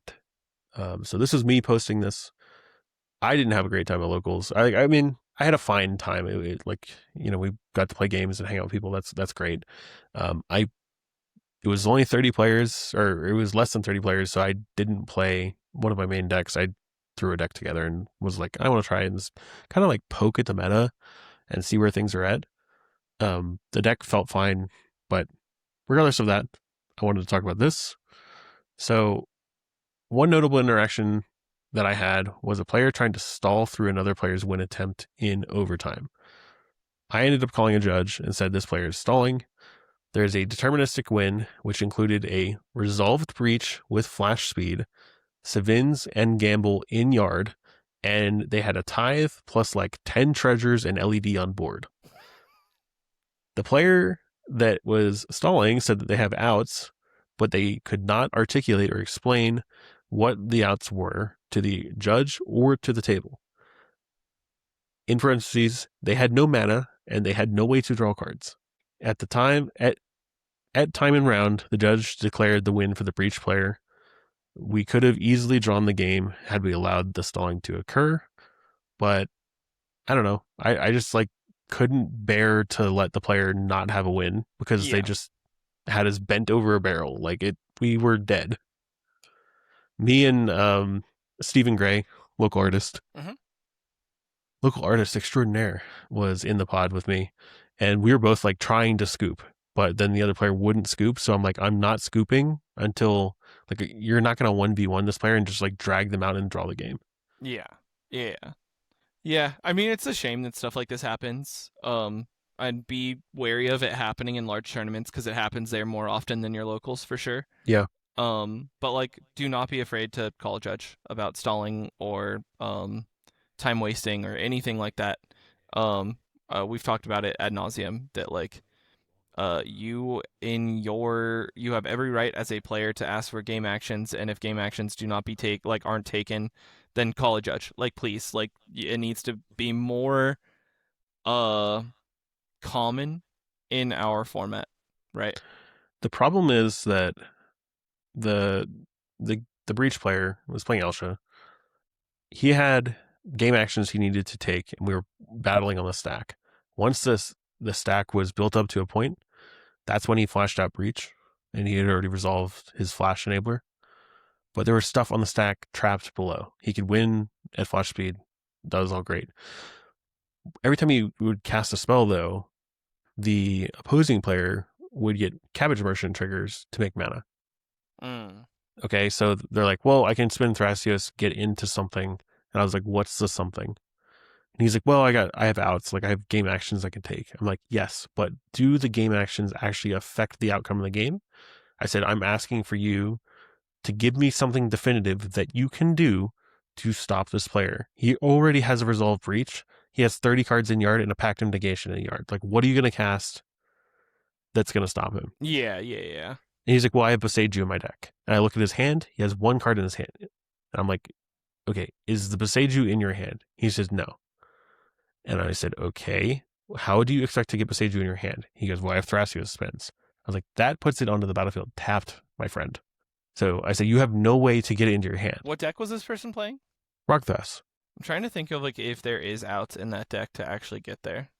I think there's probably edge cases for it being out, but the fact that there was a resolved Born, a resolved Breach, 30 cards in yard, Gamble, LED, Savins, like even if you destroy the Breach, you can Savins it back because he's got resolved. Like, we were dead. There's just no question about it. We were dead. And then the problem is that like the slow play is one thing, but just taking random game actions in response to someone else taking game actions is so annoying. Stalling. Yeah, that's stalling. And that's a DQable offense. Yeah. And I just like, this is a player, the Elsha player was not used to playing Elsha or playing Breach or playing Blue even. And so like he was spending a lot of time not learning the deck, but like he had practiced the deck, and I don't think that it was right for him to have like a win stripped away from him. Yeah, agreed. Especially like, since he's like learning he a played deck. Great, right? Like he played it great. We were dead. He like built a terrifying stack and then flash breach on top of it. Like, hell yeah. But just imagine doing all of that and then going, no, you have to draw. Yeah. Right. And like that doesn't feel right. So I, as his opponent, I'm like, there's nothing on the line here. Even if there were, it's not right for me to like take the win from this person. No. Like, what did they do to deserve that? And then, I mean, I agree. This has happened to me in the other way. This has happened to me in the opposite way, where especially like there was one tournament I was playing Shorekai, and I got slow played, and I was like, look, I have deterministic win, and they're like, okay, and I was like, here's the win, and they just start casting spells on top. I'm like, literally nothing matters. I still have deterministic win. I have 40 cards in my hand, and flash speed. Yeah. Like, and they're like, oh well, we're out of time. I'm like, it's just, that part is frustrating. That's where I'm starting to like get frustrated with the format sometimes, and I'm like trying to find ways around it. And the only thing I know to do is to, when I come into a situation, regardless of whether it's me or somebody else, especially someone else, if they have the win, I'm like, you've got your win. That's it. Mm-hmm. Yeah, I mean, like, I think that's like really good of you, right? To like accept that like that player should just take the win, right? I think it is like weird that the Rock Thras player like said that they had outs, but like they need 8 spells per Thras spin, right? Yeah. Like that's I don't know. Like at that point, like if like they said like they had a way out, I'd be like, okay, like show me your next card. Not even that. That's not a legal thing. But I'm just saying he couldn't even name a thing that would get him out. In the Yeah. situation. Well, okay, so like Breach, like what can Rogdrass actually do in that spot? With a resolve flash and then like a pact that is castable over and over again, I don't think anything. Like you would need to be able to bury the pact and then do something. He had one card in hand. Yeah, like it's just not happening. No right? mana. Like in no, a white deck, no it's Ristic. possible. Like in a white deck, it's possible because you could like if you could make mana with the Cabbage Man, like you could Orange Chant it, get packed, and then use Silence in response. Like there's a possible way out of it with like Yoshi Thras or something. But in Rock Thras, I don't think there's a way out. Just trust me. There was. Yeah. I'm just. It was just. Yeah. In theory, like there might be something, right? Like even if they had Boseiju in hand, like it didn't matter. There was a SWAT in yard. Like there was Svins already there. Like yeah. Anyway, I was just more concerned about the situation, and I don't want to. What's the word? I don't want to virtue signal over this. This is not why I posted this. I just really want to sort of bring awareness to like these things that happen. Oh yeah. And I don't want it to happen. I don't want it to become a thing, because if this becomes a thing and people are starting to angle shoot and like push the boundaries of the rules and stuff like that, that's pushing things in the wrong direction for the format. Oh, this happened to me at Fishbowl 5 like twice. And I just didn't realize it was happening because I was not good enough of a player. Yeah. That's the other thing I'm concerned about, because like if you're a new player or you're not an experienced player, like the Elsha player normally plays Magda. So like he's not used to playing white or blue or Breach even. And like the fact that he put together a win on top of the stack, on top of everyone else, and like he should be rewarded for that, not punished for it. Yeah, I agree. Yeah. Anyway, I just wanted to bring it up, talk about it, and sort of bring awareness to it. If you guys see this happening at your like local game store, call it out. Or if you're not in the game, probably don't get involved, but maybe just call a judge over. Right? Yeah, exactly. Yeah. I guess that's all I have to say about that.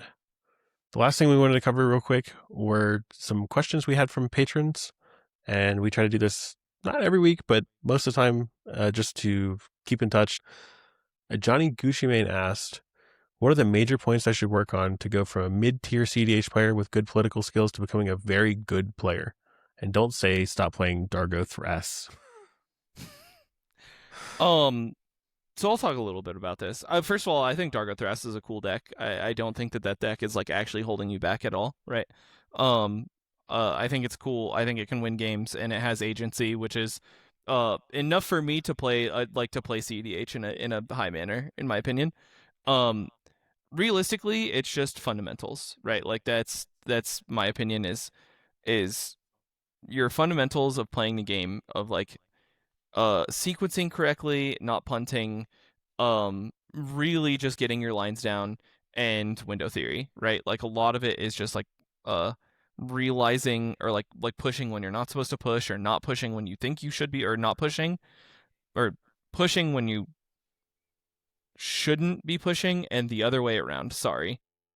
Did you know window theory is like a misnomer? There's no theory. It's just like recognizing a window of opportunity. Yeah, but I think like it's a common incorrect saying. Yes, yeah, but I think like people get it, right? So like it's fine. Yeah, they do. Yeah. But yeah, I mean like also like, get coaching, right? Like there's a lot of people that with like 1 or 2 coaching sessions to just like put you to the next level, if like you are already doing the fundamentals correctly and you're doing well in your politics, and like there's a lot of things that you can do. I also, like I started this by saying I'm not going to tell you to stop playing Dargo Thras. I will say from my personal perspective, the first time I started playing a real deck, which is now, I have instantly transitioned into playing very well. Like, right? I have been touting from the skies that Sisay has felt incredible, and it's surprising how insane Breach is as a card. Yeah. So like I get it. I was playing TNT and I was doing okay with that deck. I was doing well with Atraxa, and nothing has felt like I have been playing with TNT or with Sisay. But you can return to your beloved deck after getting experience on other decks and other archetypes, and then bring that experience back to the deck and go, actually, I was kind of playing this wrong. This is how I should play it, or this is the cards I should play instead because they're good in these other decks for these reasons. Therefore, they're good in my deck for these reasons. Yep. But it's the same reason you shouldn't go to the, I don't know, I don't want to call it any particular, the Hashathon Discord and ask for advice about Hashathon. Like, you should go to the Critical EDH Discord and say, hey, should I play Hashathon? And everyone's going to go, no. And they're like, okay, well, if you were to play it, like, here's what you should play. And then those cards will not line up with all the Hashathon Copers, right? Like, they're going to be, generically good cards and that kind of stuff. So just keep your options open, try to get some more experience playing other things, and then bring it back to your original deck. Yeah, I truly do believe that like the like deck discords for the most part are relatively bad. Yeah. There are a few that are good. From what I understand, the Chowder Discord is phenomenal, but I am not in it. I've heard really good things about the Dargo Timna Discord. Like really good things about that Discord. I think it's like run well by Kellen. The more competitive the deck is, the better the Discord is generally. The less competitive the deck is, the worse the Discord is generally. I'm trying to convince the Shorakai Discord that Humility is a bad card. And they're like, yeah, but we play Polymorph. And I said, that's also bad. I said, because you polymorph your also a problem. Your pilot that's humble into a Hullbreaker Horror that's also humble. It's like, yeah, but we just remove it with Chain of Vapor. I'm like, do you understand how many steps this is to just resolve a Hullbreaker Horror when you could just be drawing cards and countering spells and going, oops, Hullbreaker Horror. Like, that's just way easier. Yeah. I don't know. What other advice would you like give to someone that's like trying to level up into someone that's like making top cut consistently? Start brewing your deck to win instead of stopping wins, and make like the most proactive version of your deck that you can. Even start cutting counter spells and then start adding them back in as they're necessary. I could agree with that. I think that like having the proactive plan usually be your primary plan and then you can fall back onto a mid-range game plan if like it is presented to you. I think that's a pretty reasonable take. And even if it's just for testing, just to push the limits of like what you are able to do as a player, and then find where those limits are, and then recenter. Yeah. I would also. I'm gonna throw it out there. I don't necessarily think that you should like be worried about like deck choices or card choices. Like work on winning games more so, right? Like I think you can worry about both. Usually like taking 5 cards out and putting 5 cards in like doesn't really change your deck all that much. Yeah, there's a good chance you wouldn't see those cards anyway. But sometimes, unless it's like a particular line you're putting in the deck and then you have to like tutor for it and then those cards are all relevant, like maybe those matter more in those cases. But if you're waffling over like Scheming Symmetry, whether that should go in your deck versus like Demonic Council, it's probably not going to matter that much. I think that like if you're seeing like a shortcoming in your deck being like, oh, okay, so I'm going to talk about Chowder like as a personal standpoint thing, right? I noticed in the deck that I could not keep mana hands at all. Like it just was not available to me, right? Like there were a lot of games where I was like, okay, sick, I have a turn 2 Tithe and like Sisay, I should be able to convert this into a win. The way that some Chowder decks that I was looking up and taking inspiration from, like couldn't convert that into a win. And I wanted to make a single card inclusion that was like, oh, how do I fix that problem, right? So like those small changes, like if you're seeing like a downfall of your deck, then like yes, try to address it, right? But if you're trying to make like minute changes of like, oh, I want to take out Red Blast and put in Orange Chant, like stop, Unless you're like at the point where those are the last like fine tuning Yeah, things you sure, can do sure, to the sure, deck. The other thing is you can recognize your deck's strengths and weaknesses, and you can either play to the strengths or fix the weaknesses. Mm-hmm. If you're doing one, try doing the other. So like if you're attempting to cover for all the weaknesses of the deck, then that's not working for you. Then maybe start playing into the strengths more. Or if you're only playing into the strengths of the deck and you're like, oh, well, this deck is like a glass cannon and it has all these weaknesses, maybe try covering some of those weaknesses. And like that might be enough to just recenter and go back to where you need to be.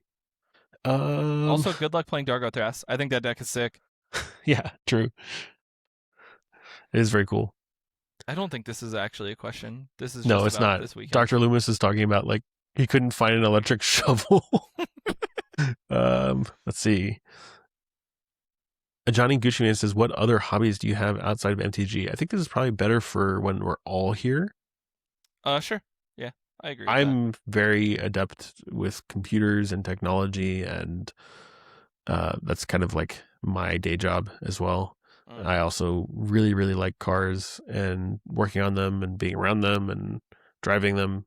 So anything mechanical and computers and like all that kind of technical stuff I really like. I don't know why Magic scratches the itch for me, but it does. Interesting. For me, I have quite a few hobbies. I wish I had more time to play 40K. I really wish that I could paint and do all of those things, but Magic has kind of taken over a lot of my hobby time. But I still like pay attention to it, and I really like that stuff. I enjoy some video games every once in a while. I'll play kind of anything. I'm a huge lover of board games. So if anyone ever wants to talk about board games, I'd fucking love to. You should My try to favorite like game bring is- one with you to like every event or something. Wait, what's up? You should try to like bring a board game or something with you to like every event. Here's the problem is that like the board games that I enjoy are like longer than a round in an event, Yeah. right? Like that's the problem. Truly, I don't know. Like if you're a board game hobbyist, I'm a big fan of Twilight Imperium. That game is like 12 hours long, and I love it with everything, like all of my heart. I actually had a bunch of people over to play Blood on the Clock Tower for my birthday. Logan That was fun.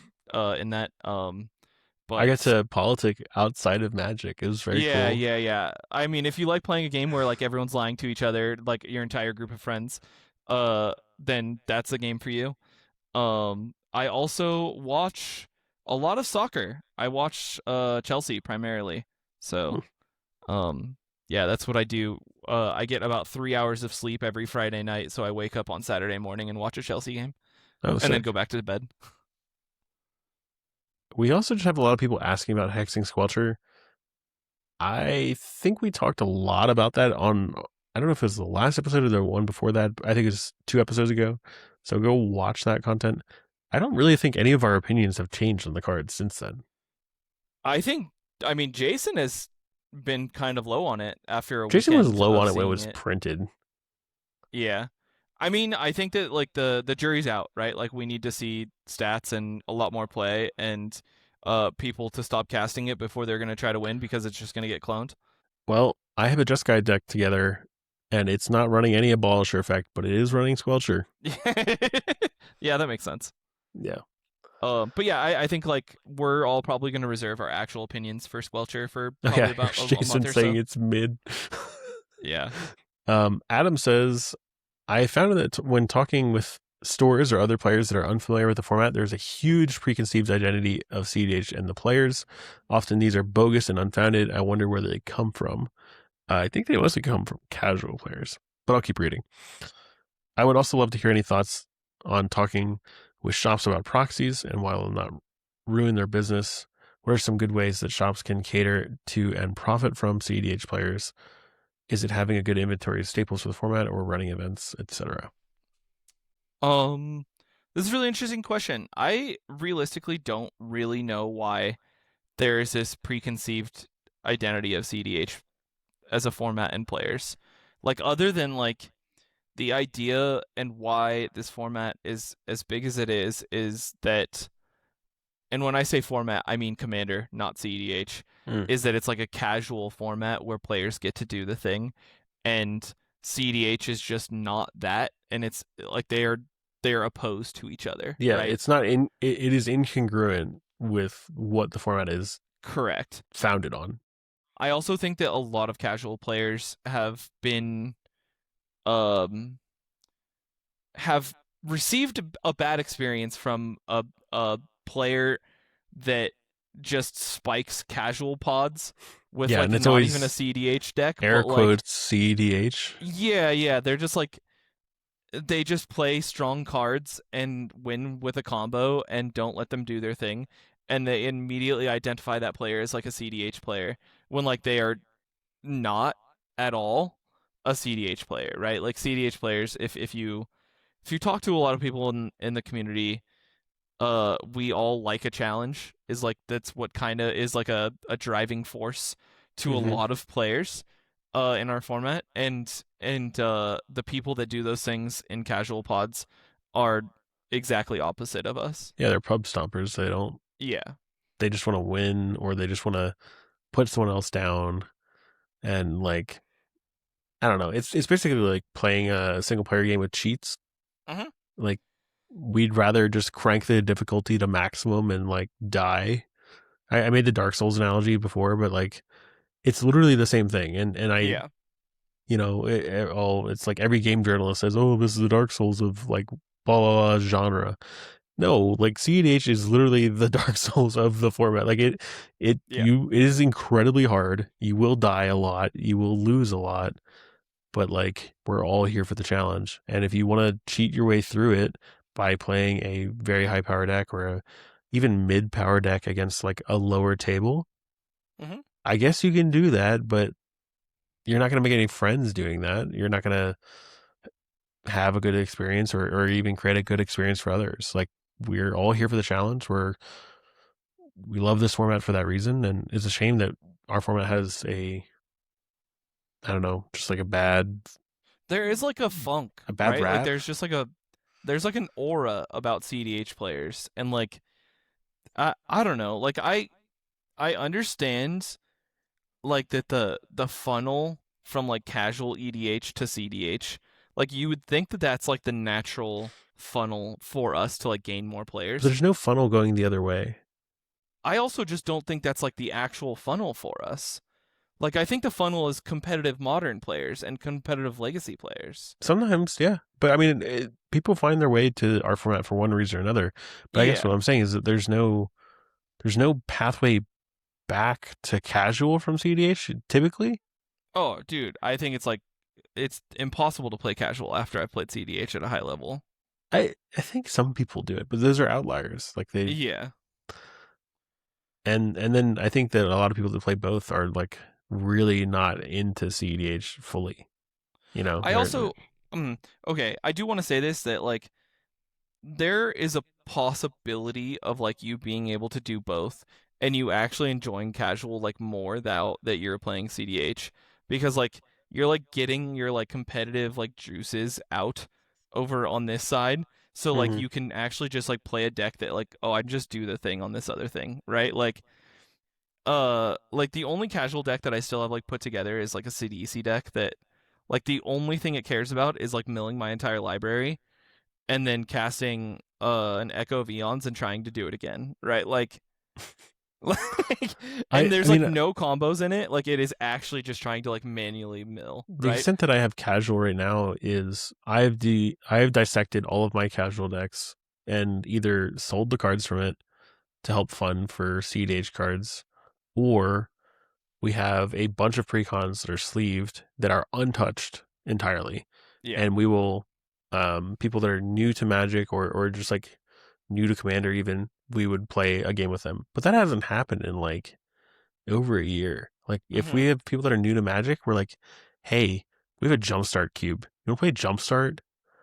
And they're like, So I think I saw an interesting conversation I think on Twitter a few weeks ago, and they're like, actually, what's really interesting is that CEDH like is a good way for people to learn Magic. And I was like, that's an interesting take. And they're like, They're like, yeah, like when you're learning casual Commander, you have to learn 30,000 cards. There are some aspects that are good for sure, such as a smaller card pool and also very defined, like, hey, you need to draw cards and make mana, and then like maybe you can do some powerful stuff. But usually the cards are just so powerful that you like don't know what to do with them. You kind of like need someone sitting over your shoulder the entire time. Yeah. And even then you're like, wait, hold on, there's a stack? What does the stack do? Like But it teaches you, like, cEDH teaches you more about like the stack and triggers than Yeah. any other format, right? True. Like, and so like I don't know, like if you're like into games, like I could see you picking up Magic and cEDH and like really enjoying it. I don't know if that's like the way to teach everyone Magic, but I think it's kind of interesting. It is Magic in a sense, but I almost don't think of it as like the same format. It's just Sure, yeah, because like you're not killing people. it's not the same format. I mean, it's not the same game. Like you're not. We're technically playing Magic the Gathering because we're using cards and the same systems, right? But the game has gone so far past what it's like to play 1v1 that I don't even put them in the same category. Interesting. What's a good example of this? Like, you ever like play? I don't even know how to make this like a good example. Like, I think there was like a Hearthstone archetype like way back when, where you stopped playing Hearthstone really, and like you were playing like a mini game in the game, and like you're just like kind of like playing solitaire, and like it no longer felt like you were playing the game anymore because you're like, oh, I'm doing this. Yeah, like you're when you're playing a dredge deck, you're playing dredge. You're not really playing Magic because you're playing it in a very broken way. Yeah. I also think there's a very like kind of famous clip from Andrea Minaguchi playing on Card Market. He was like playing Commander, and he's like a known kind of hater for Commander. Like he does not enjoy the format at all. Right. And like it's a known thing that like there was an interaction between some players, and there was like politicking that happened, and he just like was surprised. He's like, wait, like you just stopped playing correct good Magic because of a conversation, and you're like, yeah, that's what Commander's all about. It's like it's kind of true. Okay, here's a good example. This is what I was trying to get across. So like I used to play competitive Counter-Strike. Loved playing it. And then someone introduced me to what surfing was. Yeah. And like that week I stopped playing competitive Counter-Strike and just played surf maps. Like and yes, it's built on the Source engine. It's the same game. You even have like the same weapons and stuff, but like no one's shooting each other. Like I don't even think you can. I mean, it's like the same thing as like Warcraft 3 and Dota. Yeah. Yeah, for all exactly. The old heads, right? All of a sudden you're just like, oh, this is something else entirely. Yeah. Yeah. It's cool. It is cool. As far as Adam's questions go, we've had some struggles locally, especially with like, you know, one particular store where like they're friendly to us, but then in some ways they like don't really align or like they don't really see eye to eye with us about like what's important or like trying to build a community and stuff. Even though we like sell out events, they're like, yeah, it like doesn't do anything for us. And I don't know. You just have to find a store that like aligns with you or like you can vibe well with the owner or even just employees of the store. And if you don't find that, it's going to be a huge hill to get over to try to make cEDH a thing. Yeah. I think it's really hard, right? Like it's really hard to pitch to a business owner that you're like, "Oh, hey, like we're going to invite a bunch of players that like actively raise a middle finger at paying you for cardboard when like that's your actual business like plan, right?" But what's crazy is like it is very similar to like a mobile game where you're like 80% of these people are going to not be playing with real stuff, right? Which that number is high comparatively to what the actual number is at this point. But like those 20% of players are going to buy out your entire inventory. Well, there's that, but also like I have the cards that I want now. So like occasionally I'll buy cards or just like use store credit to buy cards or whatever. But just because I have real cards or I have fake cards, that doesn't make me more incentivized to buy cards from your store. Right? Like Yeah. if I were only playing TK, it's 99 real cards for me right now. I'm missing a Mox Diamond. What cards do I need to buy for that deck? I mean, the real answer is that like the relationship between John and Jason is an interesting one because like right now all of our locals pay $10 for a donation to Jason's money fund. Oh, okay. Right? So you're talking about the owner of Level 7 and Jason from our group. Yeah. Okay, sure. And so what happens is like our locals like all pay $10 and essentially to that Jason. all that money gets funneled to like a few people at this point, right? the rich get richer. It's kind of bad, but like, you know, like $10 is not that much for people to play in a tournament. Like it's fine, right? Yeah. It all gets put into store credit, so all that money gets like all 100% of the money gets put into store credit, which I think is really cool. Then what happens is like John buys collections because he knows that there will be players in the cEDH community that will buy certain cards from him, right? He's also like pretty knowledgeable about our format, and so like when he sees cards that like are like quote unquote whale cards, he knows they will sell to the people that have store credit, aka Jason. Dude, and he got yourself my and ass me. the other day. And so like for example, like there was like he ended up buying a Judge Promo Cabal Ritual. And it's like, oh sick, like this is like he knows that he has a customer for it, right? Dude, he got my ass the other day. I walked in the store to buy a card, like a single card. It was 25 cents. And I go look in the expensive case. I'm like, oh, there's a Dragon Scale Verdant Catacombs in there. Wonder how much that is. Looked it up. It's like $150. And I looked at my card, and it multiples of $150 on that card, the store credit card. And I was like, I'll take it. Yeah.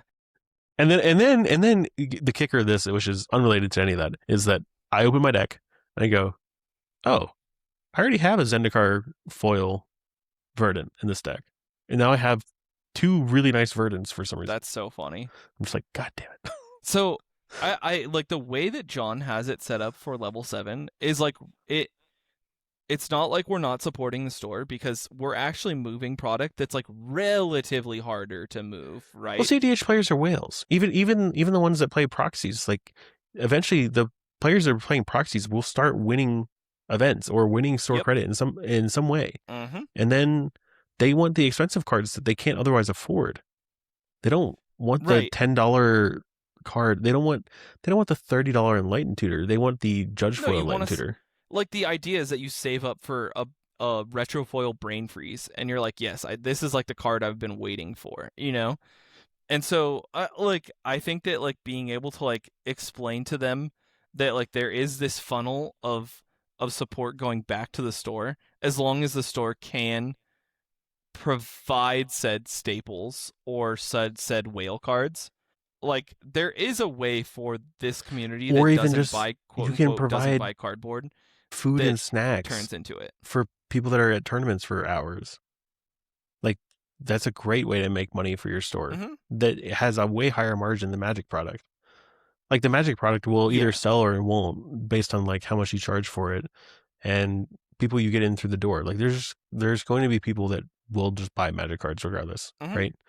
But for us, for tournament players, like A, we're whales. B, Commander is a version of like self-expression because you have 100 unique cards in your deck, and you identify either with a commander or some sort of archetype you're playing and stuff like that. And we all use it as a vehicle of like, check out this one single cool card I got. I changed this one card in my deck, and like it's so cool. And also when you're playing at the table, you're like, you know, for me, I've won a few cards. Like I won that Grim Monolith at the Shorkai event, right? And like now that's in Kinnan, and I'm like, I won this Monolith by playing in a tournament. You know, and like that's a trophy for me. Right. Yeah, exactly. So I don't know. Like I understand that like pitching it to an owner is very difficult, but like there is a plan of success here. You have to like let them give you a chance and be like, look, it's not going to make sense to you right now 100%, but I promise you this is happening all around the world, especially in the US, where people are playing this format. Game stores are putting on giant events. There's huge cash prizing going for these events. People are making lots of money, both stores and vendors and artists, and there's a lot of money floating around in this format. Mm-hmm. It doesn't matter how many proxies there are. It's also just like getting bodies into your location is like usually a good thing, right? Like that's how you convert like people into sales. Because like eventually, like the real good profit margins in these stores are also like sleeves and deck boxes and all these things. And like if you just run events, like those things will naturally sell because Yep. they need to, right? Exactly. Alrighty, I think it's enough of questions and stuff for now. But actually, while we have the Discord open, join our Discord. We have 2.8 thousand members in here. We just passed 8,500 YouTube subscribers. That's really awesome too. But we have all kinds of info about the league and the rules and how to join the league. We have event meetup channels. So like the Royal Rumble and Breach the Bay are coming up, and that's where people can connect and chat and figure out like who's going where, or they try to pair up for rooms so they can split costs and stuff like that. We have a Patreon section that's exclusive to patrons of the channel. So if you want to join our Patreon, you get access to that. Dude, we have Zach Adler playing in a league game right now. Is he really? Yeah, he's in GamerMate. Our league is supported by a fantastic crew of judges and judge tickets. And these are either things that are being investigated or we're just taking notes on. But if you open a ticket, it shows up here. Our judges get notified. Then they try to respond as quickly as they can. We've got a exclusive league chat. If you're in the league, you can chat in there. And then look at all these games going on right now. There's a ton. I mean, it's like, oh my God, it's still going. Mm-hmm. And there's got to be 10 or more games going on right now. The league is the place to play, and you want to compete and play cEDH, learn the format. That's the place to do it, especially online. Yep. Also, I am a big fan of the art channel. So if you do like alters or anything, like post it there, and I love that place. That's so cool, dude. This is the guy that did my And like, skull. look, Eli's like, hey Corey, check these out. People looking out for each other. Also, oh, that's so cool. I did finally get the Thoracle from Eerie Candle. This is pricing for this month's of League, so go check it out. It's so sick. And we try to support all the artists that are in here. We try to connect with them and get prizing. Someone's printing critical EDH dice for us. Yeah, it's sick. But yeah, the art's cool. There's a bling channel if you want to show off your latest pickups, like a foiled JP Flusterstorm or a Russian foil Blind Obedience. Also cool. Very cool stuff. So if you want to hang out and just chat about stuff, you can chat about like brewing cEDH decks and get advice from some of the best players in the world. That's the place to do it. Yeah, I mean, honestly, like if you're just like in the cEDH general chat, like and ask a question, like most of the time you will get some good answers, right? You'll get the occasional puking face if your question is not great. But even so, even then, usually someone's like, well, okay, let's break this down. Yeah. Anyway, I think that's all we have for this week. We've got a lot of stuff to do to get ready for this weekend. I need to pack directly after this and get my house in order and all that kind of stuff and leave in the morning. And then, are you leaving on Friday? Yeah, we leave on Friday. I think around we have to get to the airport around 7 or something like that. Pack your snowshoes and gloves, dude. Dude, I don't even have boots, bro. I have like those fucking breathable walking shoes. I'm like, fuck. Better get some tomorrow. Yeah, I might have to pick up some boots tomorrow, which feels kind of crazy, but whatever. Yeah, it should be fun. Look for some content from us at both events, hopefully, and we'll be recording and hanging out and talking to people at these events. It's always a good time to connect with people in both our community and also other top players. That's the type of thing we're going to try to get some content of. And then other than that, that's about it. Yep. That's all for now. We'll see you next time. Next time. Bye. Bye.